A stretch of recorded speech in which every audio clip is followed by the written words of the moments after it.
जी दीदी। तो मुझ ज्यादातर लोग जो है, ये तो आपको पता ही है ऑनलाइन वाला कैसे शुरू हुआ था श्री राम भैया ने।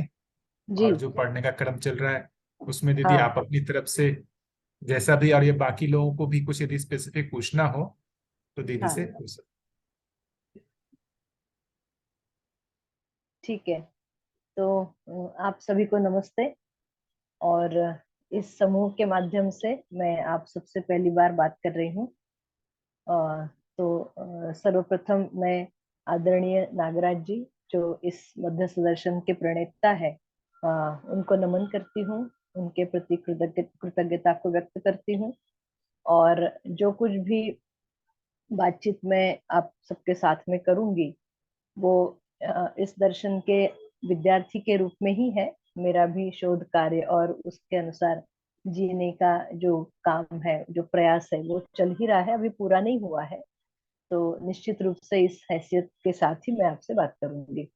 और अभी मैंने ये सुना था कि आप सबका जीवन विद्या एक परिचय, जो वीडियो जो बाबा जी ने शिविर लिया था, उसको आप सभी देख रहे हैं, और शायद उस पर आधारित कुछ प्रश्नोत्तरी इस सेशन में होंगी, ऐसा मैंने सुना था। क्या ये सही है? मतलब इसी पर बातचीत होना है या और कुछ है? जी दीदी, यही है।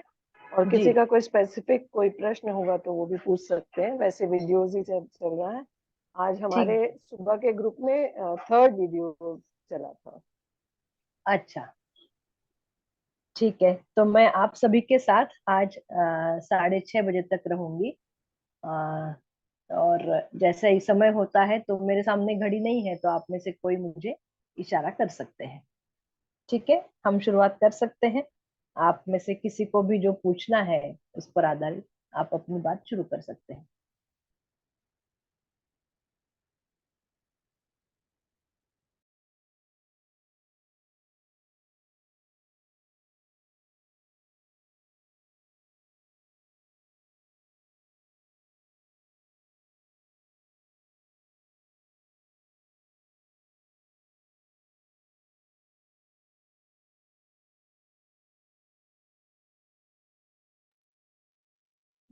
किन्हीं को कुछ पूछना हो, नीरू दीदी, दीपक भैया।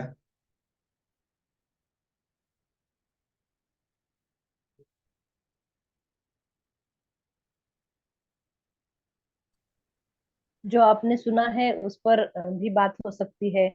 और उसके अलावा नम, हाँ, बताइए। नमस्कार दीदी। जी नमस्ते।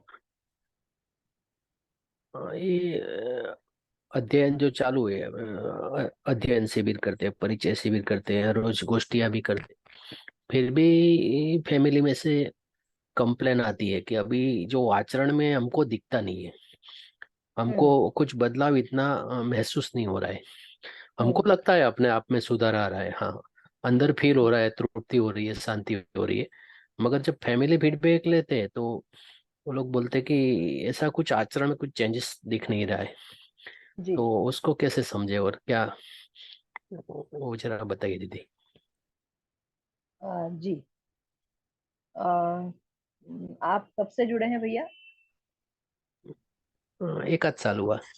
अच्छा, मतलब मेरा पूछने का आशय ये है कि क्या सभी पुस्तकों का पठन एक बार हो पाया है? नहीं नहीं नहीं, नहीं हुआ अभी है। नहीं, पठन नहीं हुआ ये। ठीक बात है। परिचय शिविर, अध्ययन शिविर और ये रेगुलर गोष्ठियाँ। जी। तो मैं ये मतलब इस बातचीत से, इस प्रकार के अपेक्षाओं से मैं स्वयं भी गुजरी हूँ।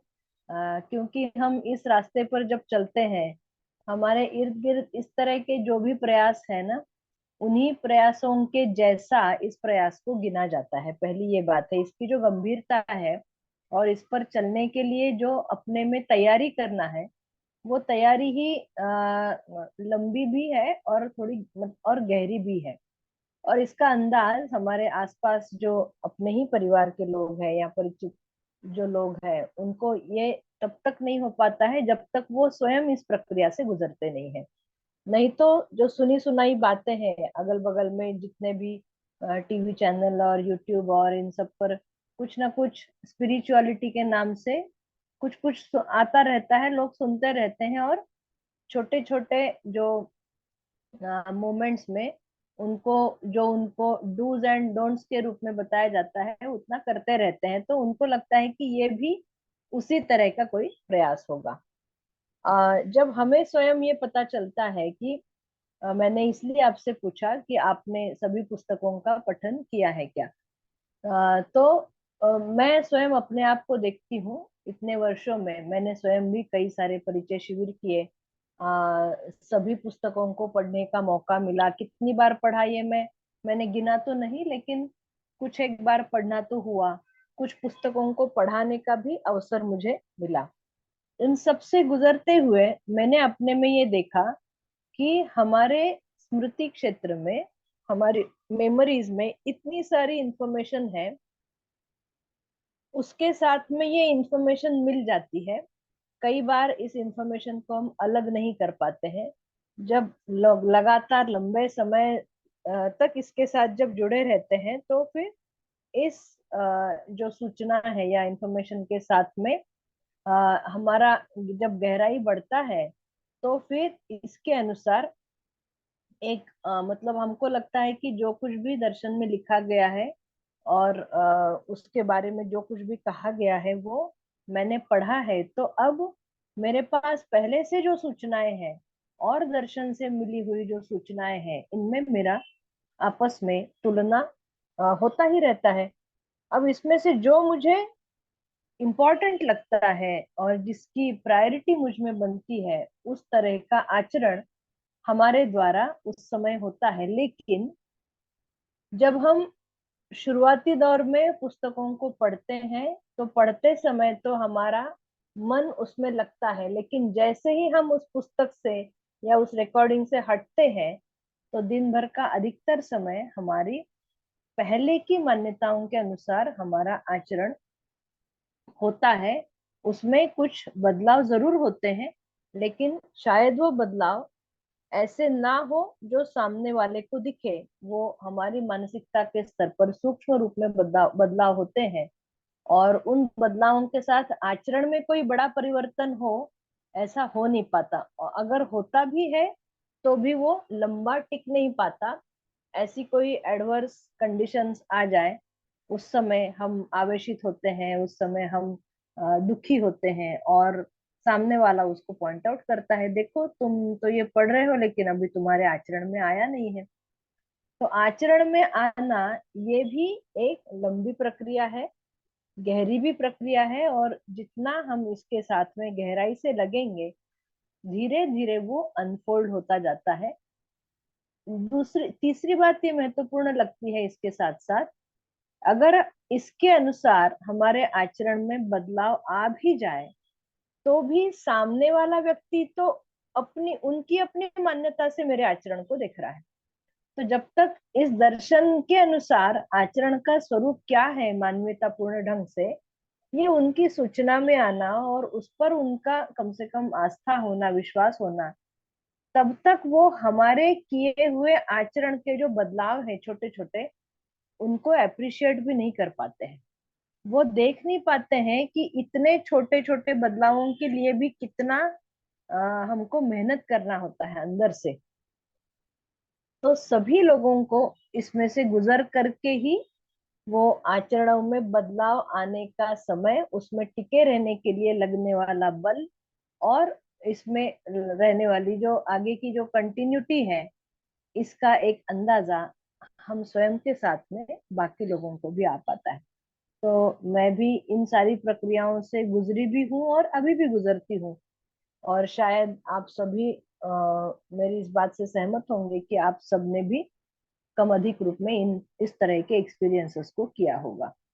तो मुझे लगता है कि आचरण में बदलाव होना, जब हम इसकी पूरी सूचना लेते हैं, जिसको दर्शन की भाषा में श्रवण कहेंगे, और श्रवण हमारा पूरा हो गया और उस आधार पर अब हमारा सारा फोकस अपने जीने को ठीक करने के अर्थ में है, तब जाकर के आचरण के जो बदलाव की बातें हैं वो थोड़े अधिक अ, अ, मतलब गहराई की ओर बढ़ते हुए हमको दिखाई देते हैं।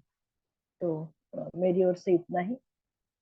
आप बता सकते हैं, मतलब मैं आपकी बात को उत्तरित कर पाई कि नहीं? हाँ हाँ, बढ़िया से समझाया दीदी।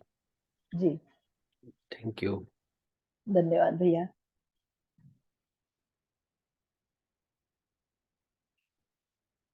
और कोई?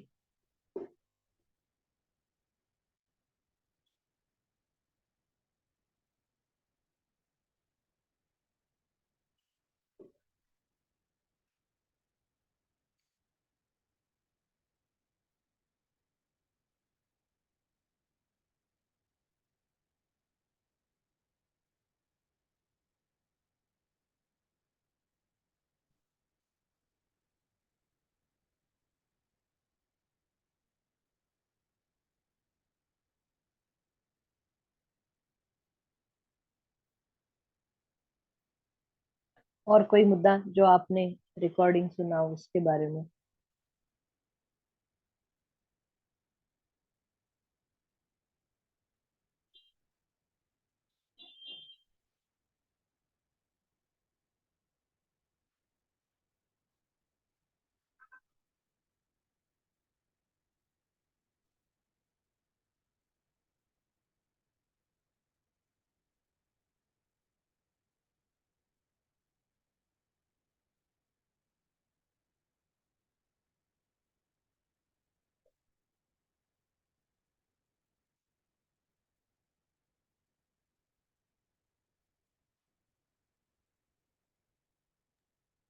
बताइए क्या किया जाए, रविकांत भैया। कोई भैया, अखिलेश्वर भैया, कुछ?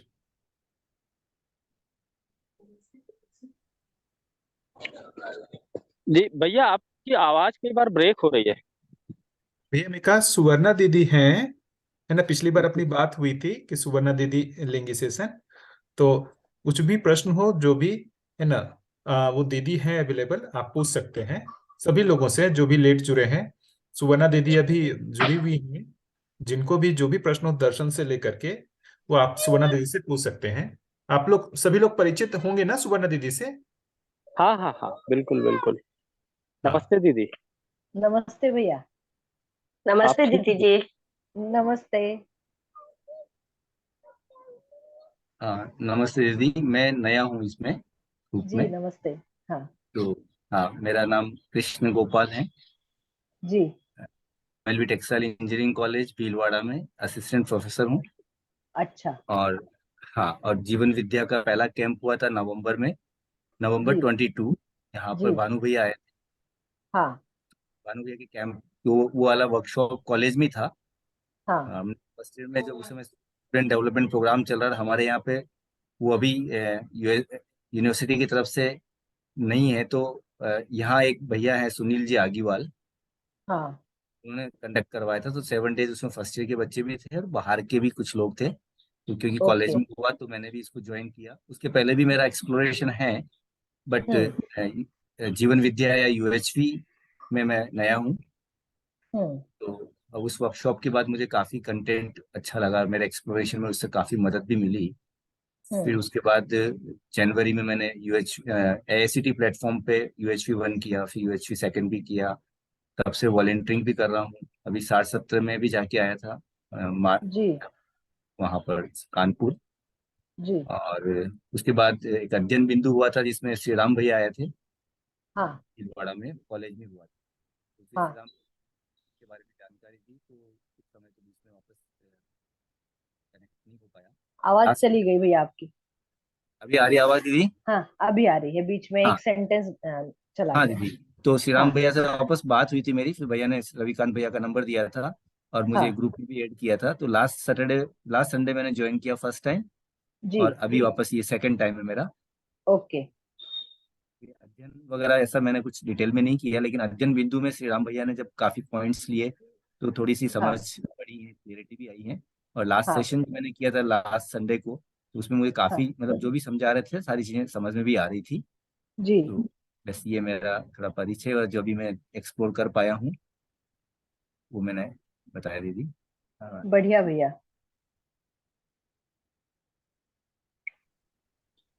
दीदी मेरा एक ऐसे जनरल सा प्रश्न था। मेरा नाम हाँ अखिलेश्वर पांडे है, मैं भी राजस्थान में ही हूँ, इंजीनियरिंग कॉलेज भरतपुर है, वहाँ पे पढ़ाता हूँ। जी। दीदी मेरा एक जनरल सा प्रश्न था, जैसे अभी पूरी तरह से अध्ययन का मन तो बनाया है लेकिन अभी हुआ नहीं है, तो अभी मोटे हाँ मोटे जैसे 1 घंटे का सत्र सुबह ऐसे कर अटेंड कर लेते हैं और हाँ मोटे मोटे पॉइंट्स हैं, लेकिन अध्ययन से पहले और परिचय शिविर तो 2-3 किए हुए, ऑनलाइन भी और हाँ ऑफलाइन भी। जी। तो पूर्ण अध्ययन से पहले मतलब क्या क्या चीजें हम लोग कर सकते हैं, है ना? तो थोड़ा सा उस पे अगर आप बताएं, आपका अनुभव बहुत अच्छा है। तो मेरा ये था कि परिचय और अध्ययन के बीच में क्या करें। जैसे थोड़ा बहुत परिचय शिविर और ये सब करने से थोड़ा बहुत जो है मतलब आराम तो आ ही जाता है और जी। दर्शन के प्रति श्रद्धा बढ़ी जाती है, और ये भी है हाँ कि करना है। लेकिन इस बीच में जब तक पूर्णकालिक अध्ययन नहीं कर पा रहे हैं, हाँ तब तक और परिचय शिविर के बीच में क्या करना चाहिए, उसमें अगर आप कुछ बताएं दीदी। जी। हाँ, दीदी मैं भी इसी आ, से रिलेटेड ऐड करना चाह रहा हूँ, फिर आप आंसर हाँ कर देंगे। तो मेरा क्वेश्चन भी हाँ थोड़ा सा और भैया से मैच कर रहा है जी। कि दीदी, हाँ मैं भी जब नवंबर से रेगुलर मॉर्निंग मीटिंग करता हूँ, कुमार हम्म भैया जो सेशन ले रहे हैं वो रेगुलर कर रहा हूँ। और हम्म अध्ययन के बारे में भी उत्सुक ये जिज्ञासा है कि अध्ययन भी हम्म करना है। बट हम्म अध्ययन अगर ऑनलाइन मोड में हो तो ज़्यादा आसान है दीदी इसको करना, और इसीलिए इस ग्रुप में जुड़ने का भाव बना है। तो आप जी। अब अखिलेश्वर भैया का क्वेश्चन उसके साथ इसको कनेक्ट करके अगर आप आंसर करेंगे तो मेरे को भी एक समझ पड़ेगी दीदी। हाँ बताइए। अच्छा, मतलब इसी पॉइंट पर हाँ, आप भी अखिलेश्वर सुनना भैया के चाहते हैं। क्वेश्चन के साथ में मेरा भी अध्ययन को लेके इंटरेस्ट है दीदी। ओके। ताकि और थोड़ा डिटेल में जा सकें और गहराई आ सके। तो इसलिए ये ऑनलाइन प्लेटफॉर्म पे ज्वाइन किया, क्योंकि वो 6 मंथ तो कॉलेज से जाना अभी नहीं हो पा रहा है। तो हाँ ये कैसे हो सकता है, आप थोड़ा गाइड करेंगे ताकि और हम इसको और अच्छे से एक्सप्लोर कर पाएंगे। और ऑनलाइन मोड में कितना एक्सप्लोरेशन पॉसिबल है, थोड़ा उस पर आप गाइड करेंगे दीदी, तो काफ़ी मदद मिलेगी इसमें। ठीक है भैया। मूल रूप से देखेंगे तो जो जीवन विद्या शिविर के नाम से पहचाना जाता है, वो मूल रूप से मध्यस्थ दर्शन पर आधारित है। और मध्यस्थ दर्शन के प्रणेता श्री ए नागराज जी हम सबको पता ही है। उसमें से ये जीवन विद्या मतलब जीवन के बारे में, जीवन है मतलब सहअस्तित्व है, उसमें जीवन होता है, ये जो दो मुख्य बातें हैं, इस पर हर व्यक्ति का विश्वास हो जाए, या कम से कम उसके बारे में कौतूहल पैदा हो, और वो आगे चल करके आस्था से विश्वास की ओर बढ़े। ये मुख्य रूप से परिचय शिविरों का उद्देश्य है। बाबा जी ने एक संवाद में इस बात को कहा है कि परिचय शिविर सफल हो गया, ये कब हम मानेंगे, तो कम से कम जितनी सहअस्तित्व के बारे में सूचनाओं को रखा गया, तो सहअस्तित्व है इस पर मेरा प्राथमिक रूप से सहमति बन गई। और उसके साथ में जीवन नाम की जो वास्तविकता है, जीवन होता है, अब वो कहाँ से आया, कैसा होता है, क्या करता है, कहाँ जाता है, ये सारी जो डिटेलिंग है, और वो जीवन कोई अलग चीज है मुझसे, या मैं जीवन हूँ, ये जितनी भी चीजें हैं, वो सबके बारे में जो क्वेरीज हमारी उठती है, वो इसके साथ साथ आगे फिर उठेंगी, और उसको उत्तरित करने का, स्वयं को उत्तरित करने का हमारा प्रयास जो जारी रहता है, उस क्रम में ही ये जो पठन का और अध्ययन का क्रम आगे बढ़ता है। तो मूल रूप से ये जो दो बातें हैं कि सहअस्तित्व है और जीवन होता है।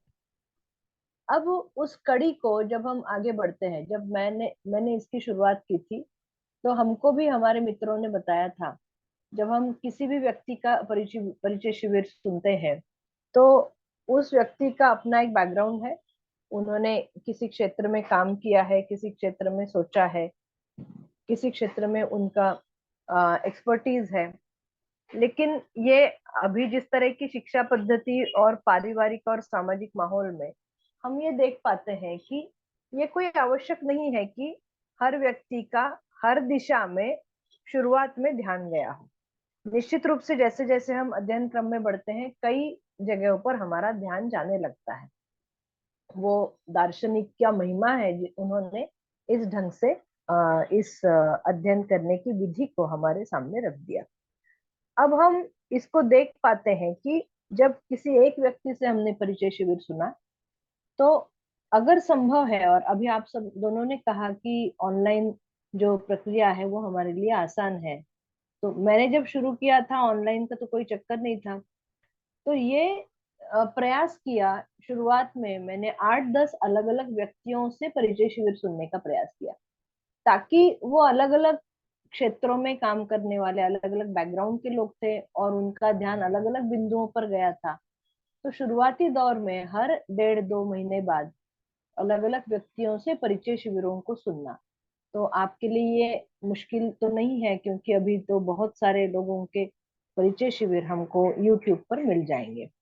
तो संभव अगर है तो हम परिचय शिविरों को एक व्यक्ति से ज्यादा, कम से कम 4-5 व्यक्तियों के द्वारा, और उसमें पुरुषों के भी हो और महिलाओं के भी हो, ये मैं जानबूझकर इसको कह रही हूँ, क्योंकि अभी का हमारा जिस तरह का ब्रॉटअप है उसमें किन्हीं बिंदुओं पर हमारे पुरुष भाइयों का ध्यान मतलब गया जाता है, और किन्हीं बिंदुओं पर हमारी महिला जो बहनें हैं उनका ध्यान जाता है, और वो बिंदु शुरुआती दौर में अलग अलग रहते हैं, क्योंकि हमारा जिस तरह का अभ्यास रहता है सोचने का और करने का, उन बिंदुओं पर ध्यान जाने से हमको एक कंप्लीट पिक्चर मिलने में मदद हो सकती है। ये एक मैं सुझा सकती हूँ, क्योंकि मैं उस एक्सपीरियंस से गुजरी हूँ। दूसरी बात मुझे ये लगती है कि पुस्तकों के पढ़ने से पहले तो एक तो अलग अलग व्यक्तियों से सुन करके हमको परिचय शिविर का जो स्केलेटन है वो पता हो जाता है, और आपने अध्ययन बिंदु शिविर भी किया है तो मुख्य रूप से परिचय शिविर में क्या कंटेंट्स होना चाहिए वो सारे कंटेंट्स उसमें एड्रेस हो जाते हैं अध्ययन बिंदु वाले उसमें। तो एक स्केलेटन हमारे पास आया।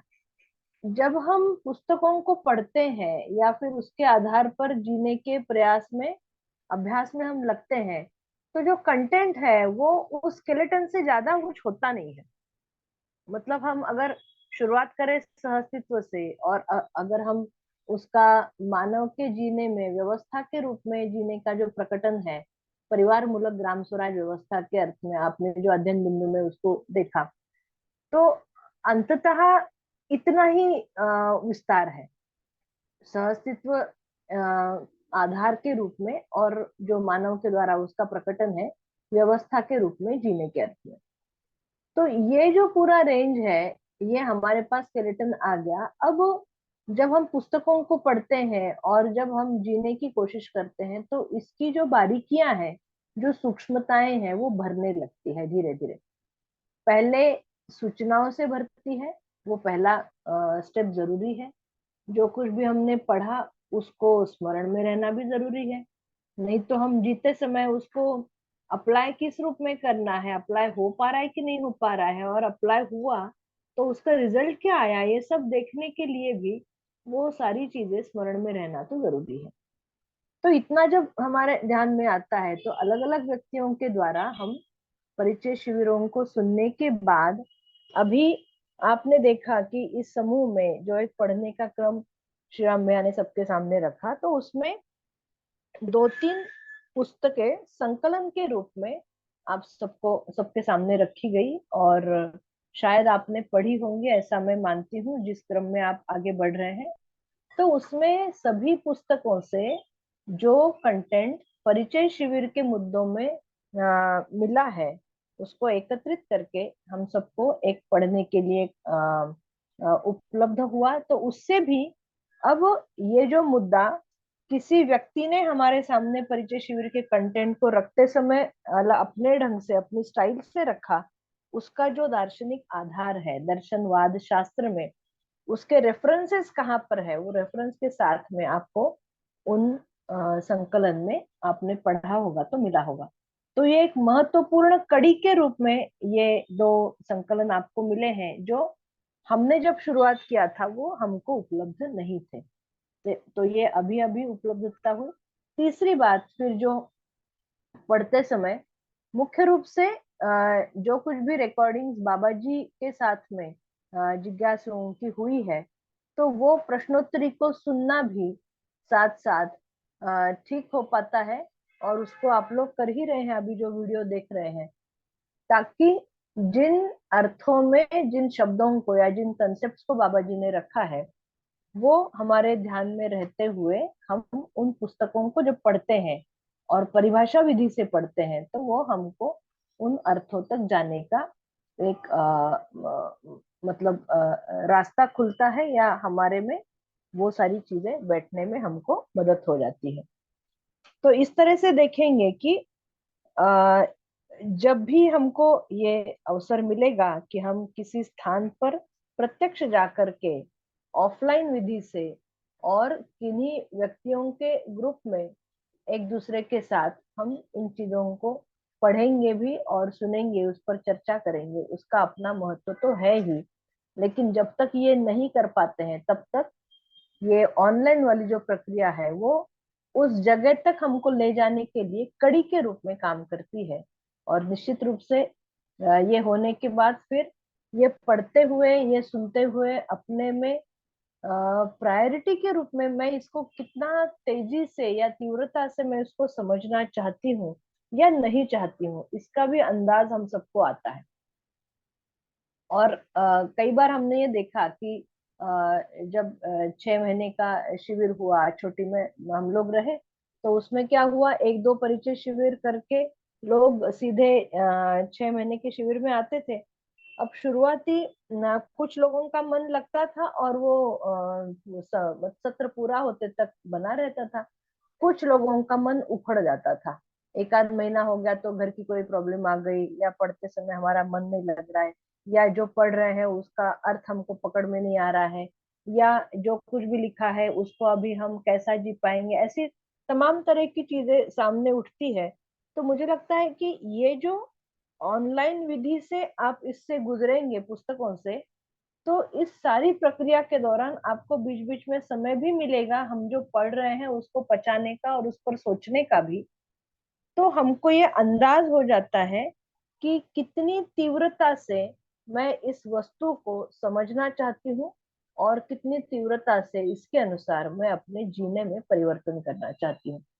ये एक मुझे लगता है एक अवसर हमको इस ऑनलाइन प्रक्रिया से गुजरते हुए होता है। और निश्चित रूप से ये होने के बाद तो किसी ऐसे स्थान पर जहाँ पर पुस्तकों को पढ़ाया जाता हो और साथ में जीने में जितने लोगों ने अपनी ओर से शोध किया है या कर रहे हैं उनके सानिध्य में रहते हुए उन सारी चीजों का अर्थ फिर से एक बार देख लेना, जांच लेना, उस पर शोध करना, ये प्रक्रिया तो आवश्यक है। तो मैं ये सोचती हूँ कि शायद कोविड के कारण इतना सारा ऑनलाइन प्रक्रिया से हम जुड़े, अन्यथा 2-3 साल पहले तक इतने सारे लोगों के वीडियोस और पुस्तकों के पठन के रूप में भी और परिचय शिविर के रूप में भी ऐसा कुछ नहीं होता था, अपलोड होता नहीं था। और इसलिए अपने घर बैठे भी ऐसे अवसर नहीं हो पाते थे, लोग तरस जाते थे कि हम अपने काम में ऐसे उलझे हैं कि हम उन स्थानों पर जा नहीं पा रहे। कम से कम उस जगह की उलझन को कम करने के लिए या वो तड़प को कम करने के लिए एक माध्यम या एक कड़ी के रूप में आप सबको ये प्रक्रिया उपलब्ध है, ये एक अच्छी बात हो गई। और इससे रिलेटेड बहुत सारा मटेरियल भी हमको नेट पर मिल जाता है।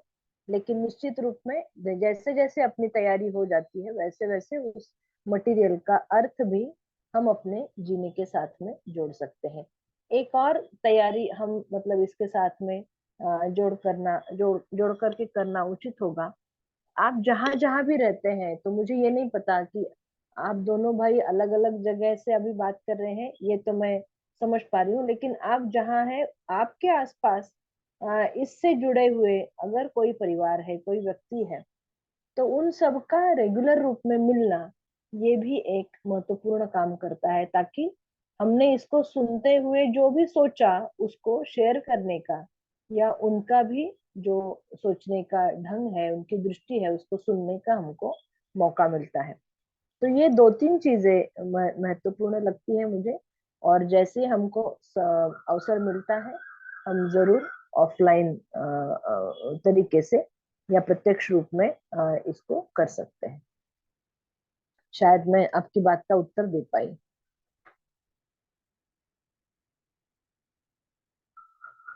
जी दीदी, और हम यहाँ भीलवाड़ा में तो हर संडे मिलते हैं करीब। हेलो। जी दीदी। हाँ, आपका शुरुआती बात नहीं सुन पाई मैं। हाँ दीदी, भीलवाड़ा में तो हम लोग एक गोष्ठी करते हैं हर संडे को, हाँ। अच्छा। सुबह 7:30 से 10:30 तक। जी। हाँ, तो वहाँ पे लगभग 25-30 लोग वहाँ पे आते हैं ये रेगुलरली। तो बहुत ही अच्छी बात है। ये तो बहुत अच्छी बात है, आपके लिए बहुत अच्छा अवसर है। 25-30 लोगों का 3 घंटे मतलब आना साथ में और पढ़ना, इससे अच्छा और क्या हो सकता है। पर इसमें क्या, जो दीदी ग्रुप है ना, वो ज्यादातर स्टूडेंट्स हैं, लगभग जी। 20 के एज के आसपास के स्टूडेंट्स हैं। हाँ।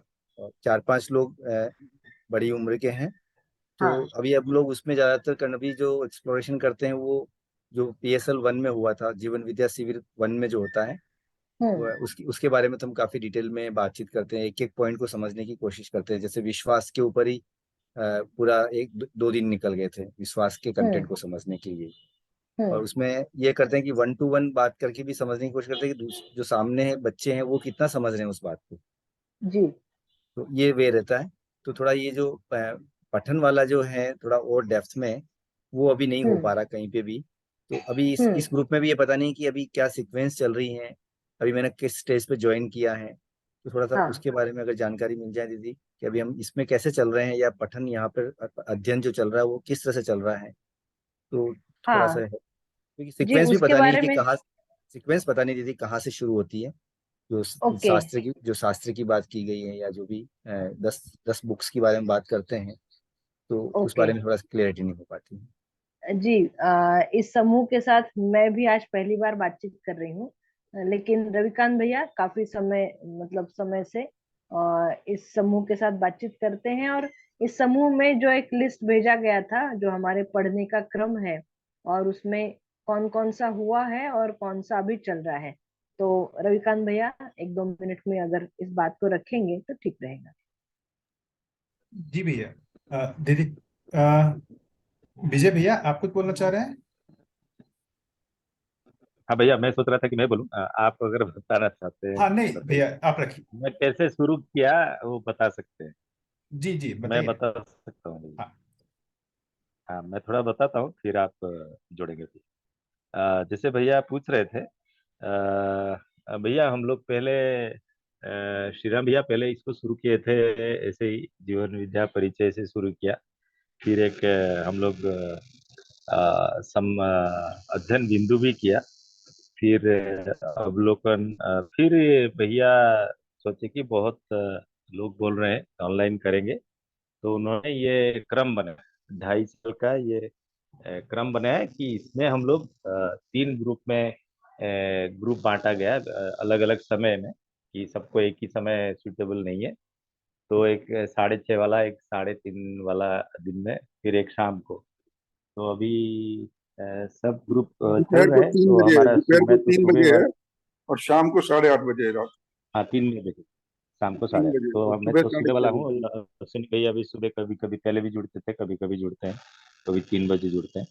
तो ये 6:30 वाला ग्रुप जो हमारा कंटिन्यूअसली हम लोग इसमें क्रम को फॉलो करते हैं, पठन करते हैं, फिर चर्चा करते हैं, और जो प्रश्न रहता है वो शनिवार और रविवार को रखते हैं। जैसे श्रीराम भैया बहुत दिन तक थे, फिर रविकांत भैया आए, तो अभी चल रहा है। रविकांत भैया जो प्रश्न रहता है उसको बता देते हैं।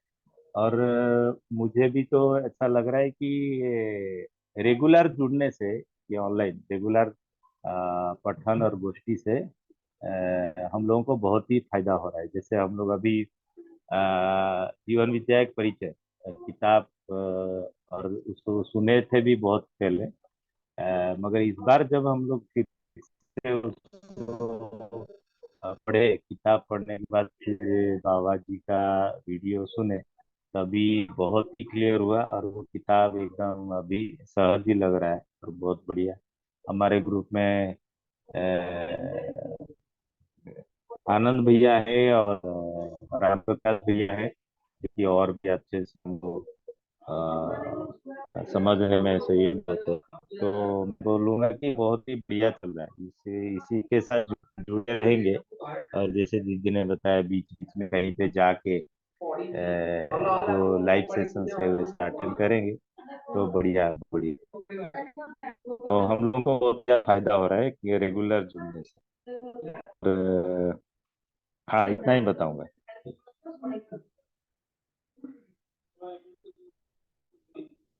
ठीक से आ रहा था क्या? जी भी बढ़िया। बढ़िया भैया, बढ़िया भैया। हाँ हाँ, उस बारे में भैया अपन 6:30 बजे के बाद और बात कर लेंगे डिटेल में, क्योंकि दीदी 6:30 बजे तक ही हैं, है ना। तो फिर दूसरे के प्रश्न को ले सकते हैं, ठीक रहेगा भैया? कृष्ण भैया, उस 6:30 बजे के बाद उस पर अपन बात कर लेंगे और डिटेल में। हाँ भाई। हाँ। और बाकी कोई? अखिलेश्वर भैया ने जो पूछा था उस पर मतलब जो मैंने बात रखी वो ठीक है, या भैया कुछ और अपेक्षित है आपको?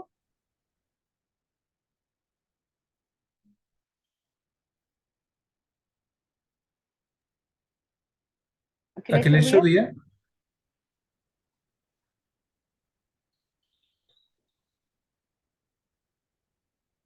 अच्छा, लग रहा है अभी। शायद हाँ। हाँ ठीक है, हम आगे बढ़ सकते हैं, जब वो आएंगे फिर से पूछ लेंगे फिर। भैया अगर बोल रहे हैं तो अनम्यूट कर ले, कई बार ऐसा होता है कि गलती से म्यूट पे ही बोलते रहते हैं। अखिलेश्वर भैया हाँ अगर आप बोल रहे हैं तो अनम्यूट कर ले प्लीज। नहीं है दीदी, आपने अपनी अपनी बात रखी, उससे पहले आपने एक चीज कही थी, आस्था से विश्वास तक की यात्रा। इसको थोड़ा सा एक्सप्लेन करें और थोड़ा सा हमें बताएं कि अभी तक जो हम पढ़ रहे हैं उससे एक आस्था ही बन रही है एक तरह से, तो इसको विश्वास तक ले जाने का क्या तरीका है, कैसे करें? जी दीदी, मुख्य रूप से क्योंकि सबसे पहले आस्था होना भी जरूरी है, और हम अभी जीते समय जितने भी बिंदु है उनमें से हर एक बिंदु पर हमारी कुछ कुछ आस्था है, तभी तो हम उसके आधार पर जी पा रहे हैं। तो आस्था जब नहीं रह पाती है तो जीना भी मुश्किल हो जाता है, ये भी हमको दिखाई देता है। उसके लिए बहुत सारे उदाहरण हम ले सकते हैं कि भाई हमने मतलब कोई भी बच्चा है, जन्म लेता है तो माता पिता पानी पी रहे हैं, तो उसको पानी क्या है, कैसे है, कहाँ से आया, क्या करता है, ये सब मालूम ना होते हुए भी उसको प्यास लगती है और प्यास बुझाने के लिए पानी है, ये देखा देखी वो भी उसको करता रहता है। प्यास बुझती है तो पानी वास्तव में क्या है ये उसको बाद में समझ में आता है, लेकिन शुरुआत तो वो पानी से प्यास बुझती है, उसको जब स्वयं एक्सपीरियंस होता है उसी आधार पर वो आगे बढ़ता है। तो एक मतलब सामान्य से उदाहरण मुझे लगा, इससे हम पता कर सकते हैं कि आस्था एक महत्वपूर्ण चीज है कब, शुरुआती दौर में। और बाबा जी ने उसको परिभाषित किया, जब बिना जाने मान लेते हैं उसको आस्था कह रहे हैं। लेकिन अब हम इस यात्रा को केवल मानने तक सीमित नहीं रखेंगे, ये उसका आशय है। लेकिन इसका ये मतलब बिल्कुल नहीं है कि हमको मानना ही नहीं है। तो क्या मानना है और क्या मानना नहीं है, इस बात का निर्णय तो जैसे जैसे हमारी पठन में गहराई बढ़ेगी और उस आधार पर हम तुलनात्मक ढंग से देख पाएंगे कि हमने जो पहले सुना है और जो हमने अभी सुना है या पढ़ा है उसमें से मुझे कौन सा स्वीकार हो रहा है। तब जा करके उस तुलनात्मक दृष्टि से हम जब चयन कर पाएंगे कि भाई पहले की चीज अगर मुझे ठीक लग रही है तो हम पढ़े चाहे दर्शन की पुस्तकों को कितनी बार, लेकिन हमारा जीना पहले वाले ढंग से ही होगा। लेकिन हमको ये लगता है कि नहीं, अभी जो बात हमने पढ़ी और सुनी वो अगर ठीक है तो उस आधार पर जीने के लिए साहस पूर्वक चलने की आवश्यकता है। और वो मुझे लगता है वहां पर उसकी उसका जो एक स्टार्टिंग पॉइंट है कि हमने उस ओर कदम रखना शुरुआत किया। जानना पूरा होगा अनुभव में, मतलब जो उसका तृप्ति बिंदु है कि हमने जान लिया और हमने जो माना हुआ था इस आधार पर कि हमको प्रमाणित व्यक्ति या जागृत व्यक्ति ने जिन बातों की सूचनाओं को हमारे सामने रखा, उसको मानते हुए मैं आगे बढ़ती गई, लेकिन अपने जीने में जांचते हुए ये ठीक है, इस बात का अपने में निश्चय जैसे जैसे गहराता जाएगा, जैसे जैसे उसमें हमारा पक्कापन बनता जाएगा, वैसे वैसे जानने की ओर हमारी यात्रा और गहरी होती जाएगी।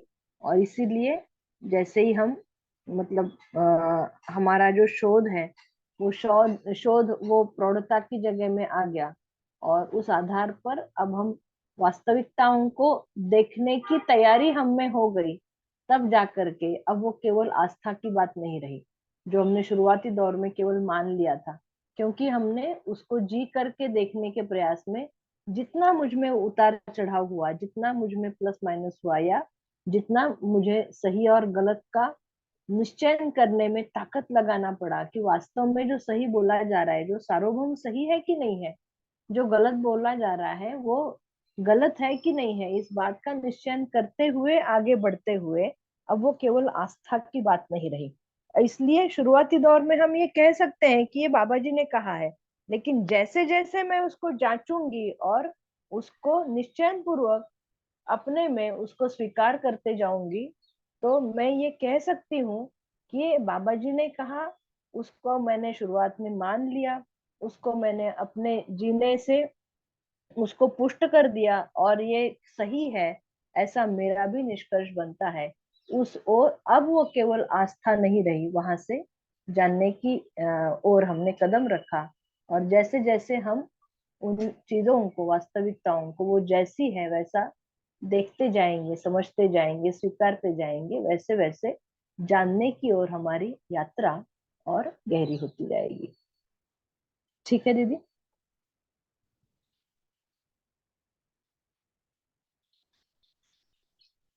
बढ़िया दीदी, ठीक।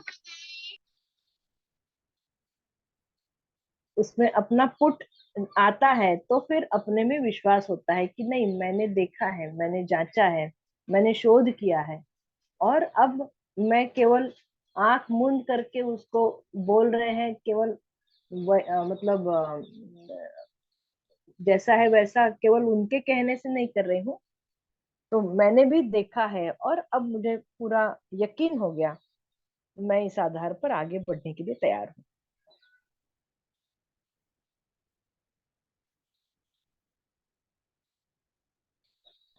दीदी, ये मैं ऐसे समझ पा रहा हूँ कि जैसे प्रपोजल है, फिर उसको जी। हमने जीवन में पहले उसको समझा है, और फिर हम्म। जीने में लेके आए हैं, और फिर हम्म। उसको ठीक पाया है, हम्म। तो वो विश्वास में कन्वर्ट हो रहा है। जी। उस पर हमें विश्वास हो जाएगा। और लेकिन आस्था भी, दीदी, आस्था में भी थोड़ा अनुमान का पार्ट तो होगा, तभी हम उस पर आस्था करेंगे। निश्चित, निश्चित रूप से। हाँ दीदी, ठीक बात। हाँ, वो अनुमान तो मेरा ठीक भी हो सकता है, अनुमान मेरा गलत भी हो सकता है, ठीक बात है। लेकिन मैं उस पर विस- चलता हूँ, इसका मतलब मुझे उस पर आस्था है। और चलने ठीक के बात बाद मैं उसको बिल्कुल ठीक पाता हूँ, तो वो विश्वास है। ठीक बात है, मतलब अपने में ही हम जांच लेते अलग हैं। अलग शंकाओं से मुक्त होने की ओर बढ़ते हैं। अब हमको कोई शंका नहीं है, उस ओर बढ़ना, उस जगह तक पहुंचना, ये इस क्रम में हो पाता है।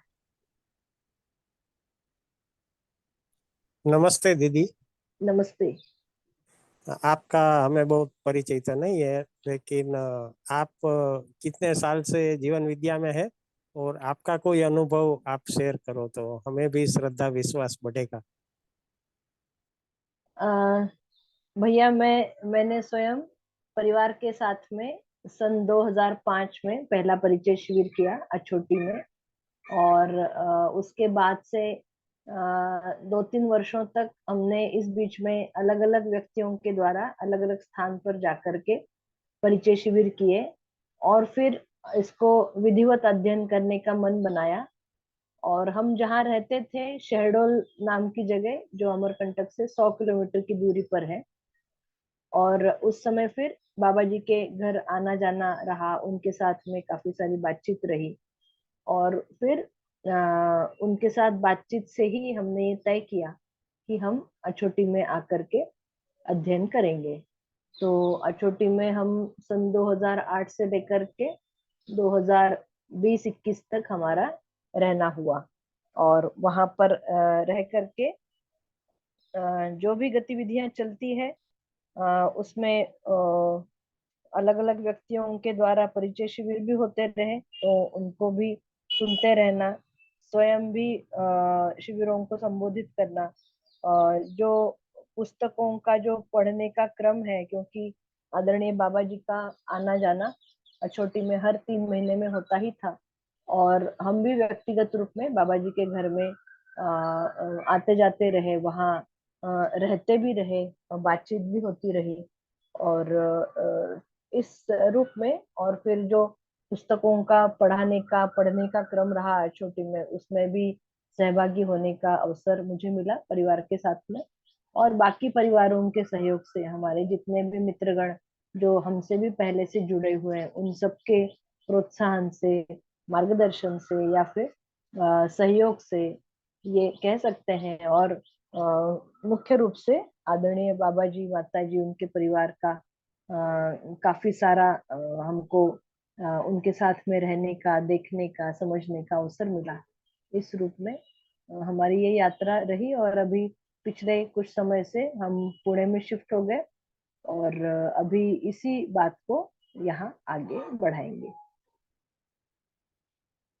मुख्य रूप से इतना कह सकते हैं। और एक और बात को कह सकती हूँ कि मेरी मातृभाषा मराठी है, तो शुरुआत में जैसे ही दर्शन से जुड़ना हुआ, तो एक प्रेरणा ऐसी हुई कि हम इसको मराठी भाषा में ले जा सकते हैं। तो उन पुस्तकों को भाषांतरित करने का प्रयास किया, और जो और मित्रगण हैं उनके सहयोग से उसको देखना, और जैसे जैसे अभी कुछ एक सालों में कुछ पुस्तकों का भाषांतरण का प्रक्रिया और उनको छापने का काम हो गया है, उनको भी रिविजिट करने का काम और बची हुई पुस्तकों को भी मराठी में लाने का काम चल रहा है।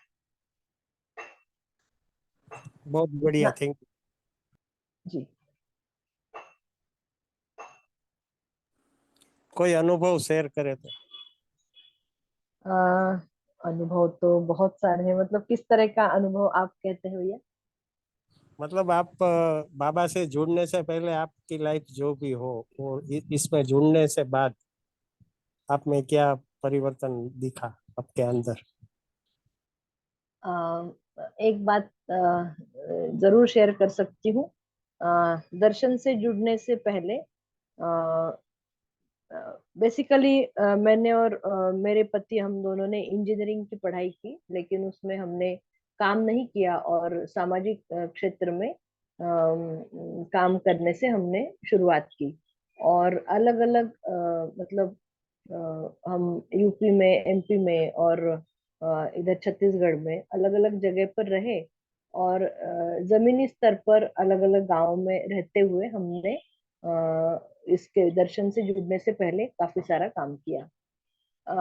दर्शन से जुड़ने के बाद मतलब हमको लगता था कि हम सामाजिक काम में लगे हैं और अच्छा काम कर रहे हैं। उसमें दो चीजें बहुत महत्वपूर्ण हमारा ध्यान गया दो चीजों पर इस दौरान। पहली बात तो ये है कि जो भी जिन भी व्यक्तियों के साथ हम काम करते हैं, हम स्वयं भी मानव हैं, और जिनके साथ काम करते हैं वो भी मानव हैं। और हमारी कुछ मान्यताएं हैं अपने बारे में, और हमारी मान्यताएं हैं कुछ सामने वाले के बारे में, खास करके जो गांव में रहते हैं, जिनको हम पिछड़ा मानते हैं, गरीब मानते हैं, या अनस्किल्ड मानते हैं। और उन सबके साथ रहते हुए और काम करते हुए हमने ये देखा कि ये सारा काम जितना हो रहा है वो आवश्यक है, लेकिन वो पर्याप्त नहीं है। इस रूप में, क्योंकि जितना भी कोई भी व्यक्ति या कोई भी संस्था जब तक लगी रहती है तब तक काम हो रहा है ऐसा हमको लगता रहता है, लेकिन वो बाहरी धक्के से काम होता है, ये हमको पता चल गया। उसमें जिनके साथ हम लगे हैं और स्वयं भी, जब तक हम सब में मौलिक रूप में या मूलभूत रूप में वैचारिक वैचारिक परिवर्तन नहीं होता है, तो कोई भी सामाजिक काम आगे टिक नहीं पाता है, क्योंकि मूल रूप से दर्शन ये कह रहा है कि हर व्यक्ति व्यवहार में सामाजिक होना जरूरी है। और अभी हमने सामाजिक काम को, जो अन्य सभी अधिकतर लोगों की जो गैर जिम्मेदारी है, उसको, उसका बोझ हमने अपने सर पर ले लिया और हम काम कर रहे हैं। इस अभिमान के साथ जब आगे बढ़ते हैं तो उसकी जो मर्यादाएं हैं वो हमको पकड़ में आ गई। पहली बात ये। दूसरी बात ये कि ये सारा हम काम करते हुए, मतलब हमने हमेशा देखा कि इतना सारा इनपुट लगता है और उससे आउटपुट बहुत कम निकलता है। और हमेशा ये कोई भी काम हो, चाहे आप ऑफिस में करें, चाहे फैक्ट्री में करें, चाहे आप खेत में करें, चाहे आप गांव में करें, शहर में करें, उसमें जो आदमी जिम्मेदारी की जगह है, ऐसा उसको कहा जाता है, तो उनको बाकी लोगों को हाँकना पड़ता है ताकि वो काम हो जाए। वहां पर स्वयं स्फूर्तता नहीं है, क्योंकि हमको वो काम करवा के लेना है, स्वयं भी करना है, लेकिन हमको वो टारगेट ओरिएंटेड जब हो जाता है तो उसमें स्वयं स्फूर्तता नहीं रहती, और उसमें फिर आदमी की जो मौलिकता है वो उभर करके नहीं आती है। दर्शन से जुड़ने के बाद ये हमको पता चला कि हर व्यक्ति स्वयं स्फूर्त विधि से अगर काम, क्योंकि प्रकृति में स्वयं स्फूर्तता है और हर व्यक्ति कर सकता है। कब कर सकता है? जब वैसी उसको प्रेरणा हो, अपने स्वरूप का ज्ञान हो, और उस रूप में अपने काम करने का जो उसका तौर तरीका है वो उस आधार पर आगे बढ़ता है, तो वो काम सस्टेनेबल होता है। फिर हमको सस्टेनेबिलिटी के लिए अलग से काम नहीं करना पड़ता है। ये एक महत्वपूर्ण चीज हमको ध्यान में आई। तो पहले जो हम काम करते थे उसमें हमको लोगों का फॉलोअप लेना होता था कि आपने कितना किया, कितना रह गया, और क्यों रह गया, और नहीं पूरा करेंगे तो ये दंड होगा या फिर ये इनाम होगा। दर्शन से जुड़ने के बाद अब हमको किसी का फॉलोअप नहीं लेना है, बल्कि लोग हमारा फॉलोअप ले लेते हैं। अगर ऐसा होता है, मैंने ये एक्सपीरियंस किया, तो ये एक जस्ट हमारे जीने में ये बड़ा परिवर्तन हमको दिखा। तीसरी बात ये है कि एक महत्वपूर्ण चीज, न्याय धर्म सत्य के रूप में जो बाबा जी ने हमारे सामने दृष्टियों को रखा, और उसी आधार पर हमारे जीने में परिवर्तन करते हुए हम आगे बढ़ सकते हैं, ये बात पर जब ध्यान गया तो इतनी सारी अपने जीने में जो पहले की कुछ घटनाएं रही काम करते हुए दौरान, मतलब कुछ एक्सपीरियंसेस आए, उसमें जब हम गांव में काम कर रहे थे तो एक दिन सुबह दो भाइयों का झगड़ा हुआ, और वो दोनों किसान थे, और वो हमारे पास में आए क्योंकि हम गांव में रहते थे और काम करते थे। उनको लगता था कि हमको ये वाला काम भी आता है, जबकि हमको ये आता नहीं था। उन्होंने हमको कहा कि आप हम दोनों के बीच में न्याय कीजिए। ये वाला जो वाक्य है वो हमारे लिए टर्निंग पॉइंट बना कि हम न्याय कैसे करेंगे, हम दोनों दोनों के बीच में न्याय कैसे करेंगे, हम तो कर नहीं सकते, उस योग्य हम है नहीं। तो कुछ एक चीजें जो आपको ध्यान दिलाती है कि आपकी योग्यता कहाँ कहाँ कम है और क्यों कम है, और फिर वहां से ज्ञान की ओर चलने का आपके लिए रास्ता खोल देती है, ताकि आप मौलिक जगह पर आपका ध्यान जाए और वहां से चल करके आप उस मौलिक रास्ते पर पहुंच जाए। तो फिर आपको पता चलता है कि जिस बात के लिए मैं, या हम सभी, क्योंकि हम जिस शिक्षा की प्रक्रिया से गुजरे हुए हैं, तो हमको लगता है कि इंफॉर्मेशन आ जाने से हम जीने के योग्य हो जाएंगे। ऐसा होता नहीं है, और जीने के योग्य होने का मतलब ही न्याय धर्म सत्य पूर्वक जीना। तो उसमें कितना अंतर है वो वाली बात अभी भी हम समझ ही रहे हैं, लेकिन वहां से हमारा ध्यान गया। ये दो तीन चीजें जो महत्वपूर्ण है दर्शन से जुड़ने से पहले और फिर बाद में, ये अंतर हमको दिखाई देता है। बहुत बढ़िया, आभार दीदी। जी भैया, धन्यवाद।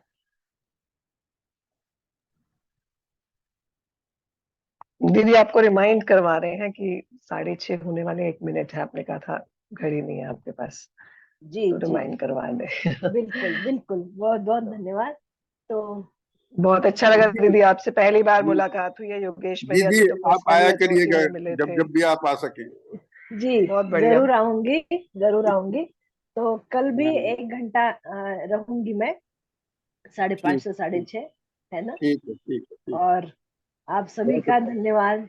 और आप सबने भी मतलब ठीक से सुना, और मेरे लिए भी, क्योंकि जो भी इंटरेक्शन होता है वो मेरे लिए भी रिफ्लेक्शन के लिए बहुत मदद करता है।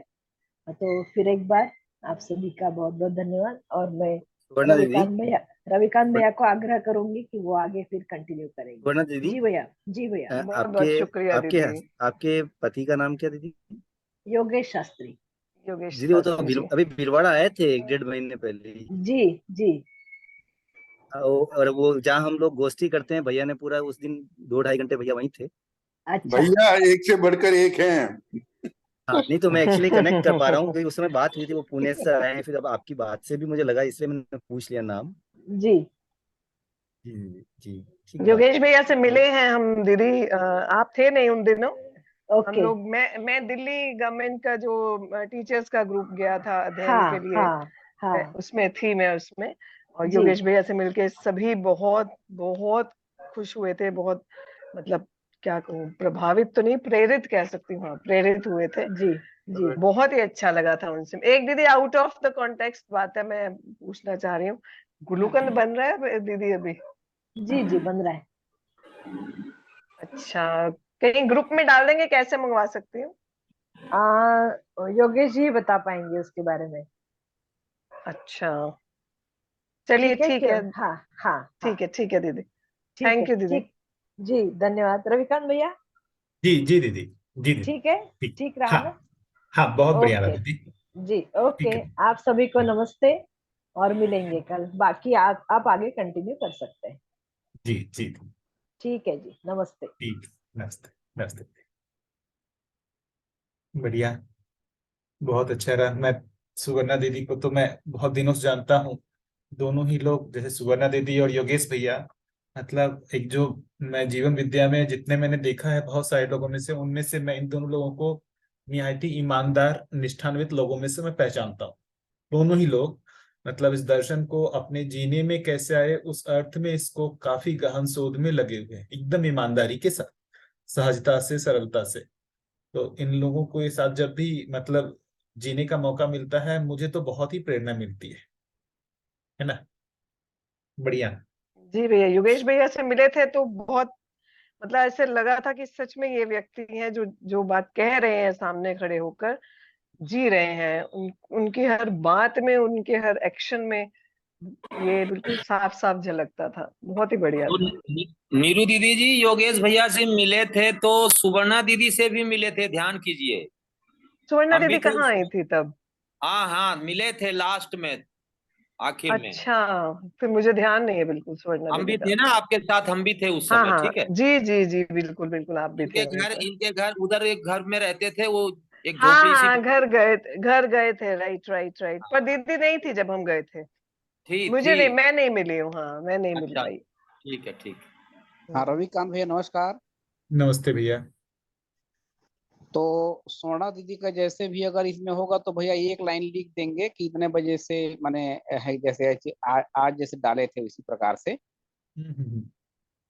मैं लिख दूंगा भैया। इसलिए हाँ मैंने भैया। पहले ही सोचना है। कल भी यही रहेगा समय, 5:30 से 6:30 ही दीदी लेंगी कल जी भी, जी है ना। जी भैया। और आगे आगे कोई पुस्तक पुस्तक का पठन या आगे कैसे समय देंगी सोना दीदी, ऐसा कुछ पता चला है क्या? हाँ वो है ना। अभी क्या होगा ना कि कुछ सेशन मैं रहूंगा, कुछ श्री राम भैया, कुछ सुवर्णा दीदी, ऐसा अपन कर रहे हैं, है ना। अच्छा। हाँ। जी तो जी। मैं श्री राम भैया को भी रिक्वेस्ट किया हूँ और सुवर्णा दीदी भी, सभी लोग समय देंगे, है ना। हाँ ठीक है भैया। ठीक। और ठीक भैया है। पुस्तकों का जो पठन है वो तो 3 बैचेस में चल रहा है ना, जो मॉर्निंग, दोपहर का और रात का हाँ पठन, उसी में ही चलेगा भैया। हाँ यहाँ हाँ पर तो जो प्रश्न आएंगे ना, वहाँ हाँ रविकांत भैया और श्री राम भैया और सुवर्णा दीदी उसके लिए उपलब्ध रहेंगे। अच्छा, वो मतलब पठन का कार्यक्रम वो चल ही रहा है। हाँ, ये पठन का जो चल रहा है वो ही चलेगा क्रम। और ये प्रश्न उसके उत्तर टाइमिंग कितने अलग अलग है। आप जिस भी ग्रुप में शामिल हो सकते हैं। यानी जी सुबह 6:30 बजे है, दोपहर को 3 बजे है और शाम को 8:30 बजे। जी भैया मेरा एक क्वेश्चन है इन तीनों ग्रुप से रिलेटेड। तीनों में कंटेंट सेम रहेगा तो हम किसी भी ग्रुप में ज्वाइन कर सकते हैं, या फिर एक ग्रुप ज्वाइन किया तो उसी में डेली ज्वाइन करना है? नहीं, किसी में भी कर सकते हैं, परंतु कंटेंट है ना आगे पीछे रहता है। कोई दो यानी कि 2 या 3 वो आगे है, कोई 2 या 3 वो कम है, यानी पहले चल रहा है। कोशिश कंटेंट तो ज्वाइन होता किसी करते में हैं भी कि कर सकते हैं, ज्वाइन किसी में भी कर जी, सकते हैं भैया, वो आप कोई कोशिश परेशानी ये नहीं करें है। दीदी, कोशिश ये करें कि एक को कंटिन्यू, एक में हाँ, रहेंगे तो वो कंटेंट कंटिन्यूटी उसी में रहेगी। हाँ लेकिन हाँ बाई हाँ, चांस ये अगर तो उस सही दिन, है। बाई चांस उस दिन नहीं कर पाए तो किसी और में भी कर लें, ऐसा कर हाँ, सकते पर वो कंटेंट यानी उनका जो क्रम है ना, यानी कि कोई ये वो पहला अलग पार्ट पढ़ चल रहा है, रहा कोई होगा। दूसरा पार्ट पढ़ रहा है, ऐसा हैं। होगा। हाँ हाँ हाँ, स्पीड ठीक कम है है, ठीक है। नहीं स्पीड कम या ज्यादा हो सकती है हर एक ग्रुप की। हाँ कृष्ण भैया, वो है ना, जैसे चल तो एक ही चीज रहा है, लेकिन हो सकता है कोई 15वें पेज में है, कोई 16वें पेज में, कोई 20वें पेज में है, तो हाँ वो भैया, होगा। हाँ वो समझ में आया भैया।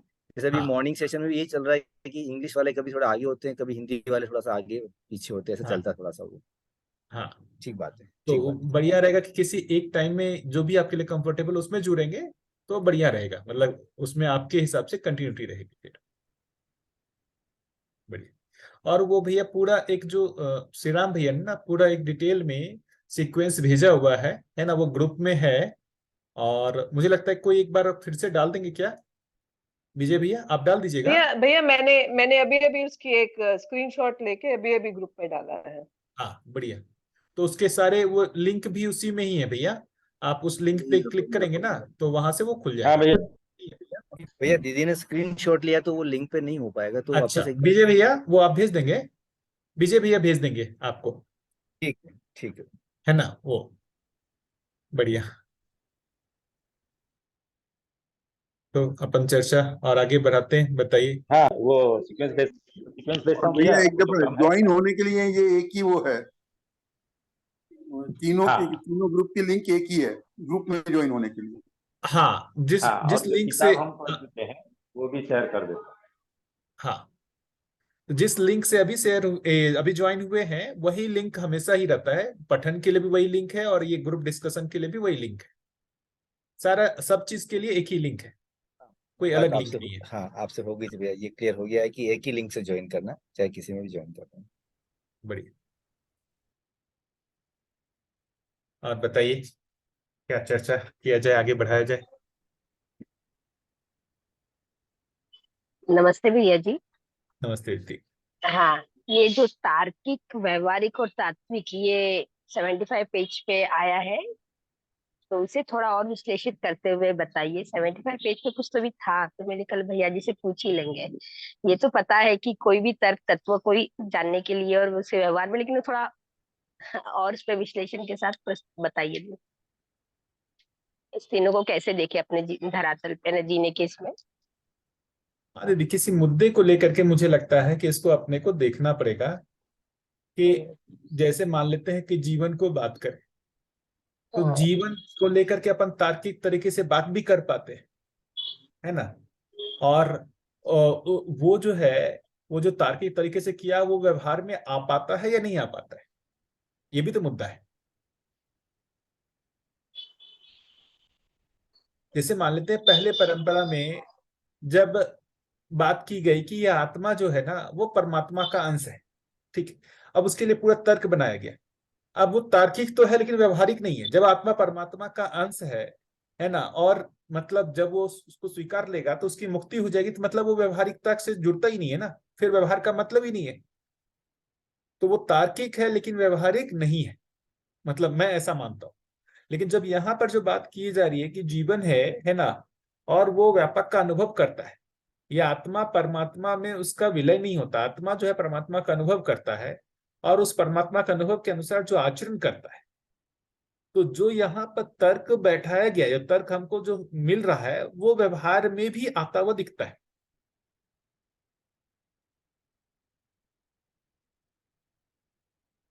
ना। तो ऐसे बहुत सारे मुद्दे हैं। जैसे अभी मान लेते हैं कि जो हर्ष मूलक प्रवृत्ति के बारे में कहा गया है, असंग्रह, स्नेह, विद्या, सरलता, अभयता, है ना। तो अब जैसे कुछ हो गया ना कि असंग्रह के बारे में बात करें, तो असंग्रह का क्या मतलब है उसका तार्किक हम बात कर लेते हैं। असंग्रह का मतलब है व्यय के लिए आय, ऐसा अपन ने किया, उस पर तर्क बैठाया, लेकिन क्या वो व्यवहार में आ पा रहा है या नहीं आ पा रहा है, व्यवहारिक हो पा रहा है कि नहीं हो पा रहा है।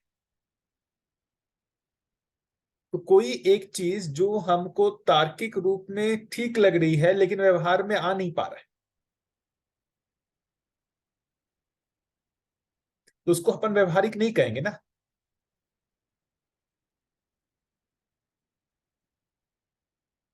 यही तो अपने जीने में अंतर्विरोध होता है कि जो हमको तार्किक रूप में ठीक लगता है लेकिन व्यवहार में आता नहीं। तो भैया असंग्रह तो व्यवहार है ही नहीं आज के जमाने में। वही तो असंग्रह का हमको परिभाषा पढ़ना पड़ेगा ना। असंग्रह का ये मतलब नहीं कि कुछ भी नहीं रखेंगे, उसका मतलब है व्यय के लिए आय, जितनी नहीं, हमारी व्यय के लिए आवश्यकता है ठीक है, उसके लिए। हाँ, और जो बीमारी भी, वगैरह जो है ये कभी आ सकती है, ये उसके वास्ते क्या होगा, रखना वही पड़ेगा नहीं, कि नहीं? अब उसमें वही तो सब चीजें करने के, उसका कोई निश्चित करना होगा कि नहीं करना होगा, हम्म, कितना होगा, मतलब कोई एक निश्चित होगा ना। हम्म। हाँ ये वो भी इनफाइनेट तो, ठीक है। इनफाइनेट तो नहीं होगा ना। हाँ, उसका बहाना लेके हम वो लोभ में वही, संग्रह करे जाए, वो बात अलग है। एक दफा समझ आ जाती है तो फिर इस पे ध्यान जाएगा ही जाएगा। और उसके भी मूल में असंग्रह के साथ साथ जो एक है, मतलब जीवन और शरीर का जो भी एक सहअस्तित्व है, ये नियम के रूप में पहचान, ये तार्किक रूप में बताया गया कि जो अभी बात हो रही थी ना कि जीवन की ओर हमारा ध्यान चला जाए, यदि जीवन की ओर हमारा ध्यान चला जाता है तो बहुत मोह भी नहीं रहता है ना।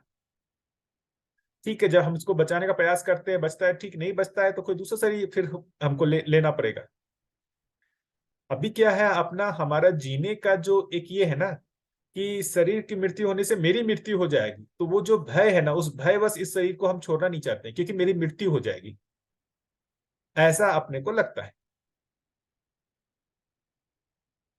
तो तार्किक और व्यवहारिक जो है, मुझे वो लगता है कि ये बहुत महत्वपूर्ण है, और जो ये दर्शन है, ये दर्शन की खूबी इसी में ही है कि ये तार्किक भी है और व्यवहारिक भी है। ठीक है ये भैया, पर ये शरीर का महत्व तो है ही ना, यानी कि है ना भाई, डर चला जाए, परंतु जागृति तो शरीर के द्वारा ही प्राप्त होगी ना, शरीर और जीवन दोनों के बिल्कुल द्वारा। बिल्कुल बिल्कुल, मैं ये कहा कर रहा हूँ शरीर का महत्व नहीं, शरीर का महत्व है, तो इसका सही मूल्यांकन होना है, ना कि अधिमूल्यन या अवमूल्यन होना है। ऐसा नहीं कि शरीर का कोई महत्व ही नहीं है तो वो हो गया उसका अवमूल्यन। तो अधिमूल्यन अवमूल्यन और इसका जो सही क्या इसका वैल्यू है, ये अपने को पहचान में आना। अभी तक जैसे वही देखते हैं कि मुझे जो एक महत्वपूर्ण भाग लगता है कि हम, जैसे मैं इससे पहले कुछ और बुक्स को भी पढ़ा जो अच्छे बुक्स है, वो ठीक है, एक तो बहुत तार्किक भी नहीं लग रहे थे, और बहुत तार्किक नहीं लगने के बाद जो है व्यवहार में भी नहीं आ रहा था, मतलब ना तो मुझे बहुत तार्किक लग रहा था ना ही बहुत व्यवहारिक लग रहा था। आप लोगों में से हो सकता है सब लोगों की बात अलग, किसी को हो सकता हो कि तार्किक लग रहा हो व्यवहारिक नहीं लग रहा हो, किसी को लग रहा हो व्यवहारिक है लेकिन तार्किक नहीं है ना। बहुत सारे जो प्रीचेज होते हैं कि ऐसा करो वैसा करो, तो वो व्यवहार की बात करते हैं लेकिन उसका कोई लॉजिक नहीं होता, कोई तर्क नहीं होता। कोई एग्जाम्पल देना भैया इसका, व्यवहारिक और लॉजिक ना हो। जैसे अभी मान ले बोलते हैं ना, हमेशा जो है चोरी नहीं करना चाहिए, सत्य बोलना चाहिए, ऐसे बहुत सारी चीजें हैं, उसका लॉजिक क्या है ना। ऐसे स्वनारी होना चाहिए, मतलब अपने यहाँ देखेंगे व्यवहार में अपने देश में है ना कि परनारी नहीं करना है, बाहर में वैसा नहीं है, तो ये व्यवहार के मुद्दे हैं ना। उसके लिए यहाँ पर तर्क बनाया गया।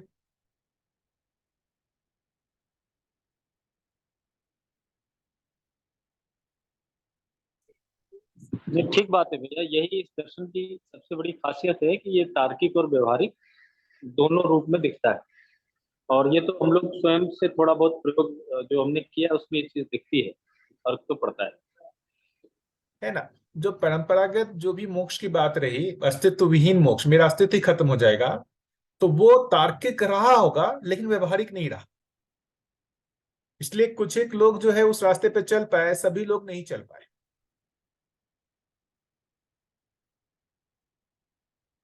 यहां पर ये संभावना लगती है कि सभी लोग चल सकते हैं, क्योंकि ये तार्किक भी लगता है और व्यवहारिक भी लगता है। तो जैसे अभी अपन देखेंगे दोनों ही चीज, मेरे को जो सबसे महत्वपूर्ण जो बिंदु लगता है जीवन को लेकर लगता है, तो जीवन का जो हम यहाँ अध्ययन करते हैं वो तार्किक अध्ययन भी करते हैं। क्या तार्किक अध्ययन? तो ये मन, वृत्ति, चित्त, बुद्धि, आत्मा की बात करते हैं, फिर मन की क्रियाओं की बात करते हैं, है ना, वृत्ति की क्रियाओं की बात करते हैं, चित्त की क्रियाओं की बात करते हैं, है ना, फिर और उसके अनुसार जो भी मन, वृत्ति, चित्त की क्रियाओं की बात करते हैं उसको हम व्यवहार में जी के देखते भी हैं, तो हमको वो व्यवहारिक भी लगता हुआ दिखता है। जैसे अभी बात हुआ ना कि जो अभी जैसे हमने बात किया कि चयन आस्वादन मन में हो रहा है ना, वो रुचि मूलक हो रहा है या मूल्य मूलक हो रहा है, तो अपन इसको जी के देखते हैं तो अपने को ये व्यवहार में भी आता हुआ दिखता है। अभी अभी देखेंगे तो शिविरों में ये बात होती है ना कि भाई मन में आस्वादन होता है, उसमें ये रुचि मूलक, मूल्य मूलक, लक्ष्य मूलक, तो ये तार्किक ढंग से बात हो रही है।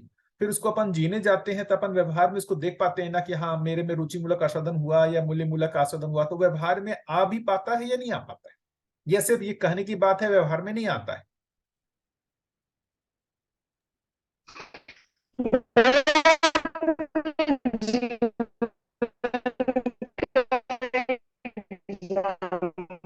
दीदी आपकी आवाज ठीक से नहीं आई, बिल्कुल भी समझ में नहीं आया। किसी और को आ रही है क्या दीदी की आवाज? नहीं यार, ये आवाज कट रही है दीदी की। नहीं आ रही।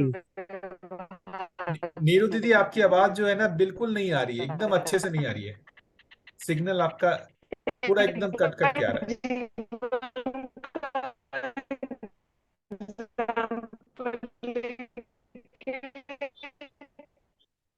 हमारी आवाज भी उन तक नहीं पहुंचती होगी। हाँ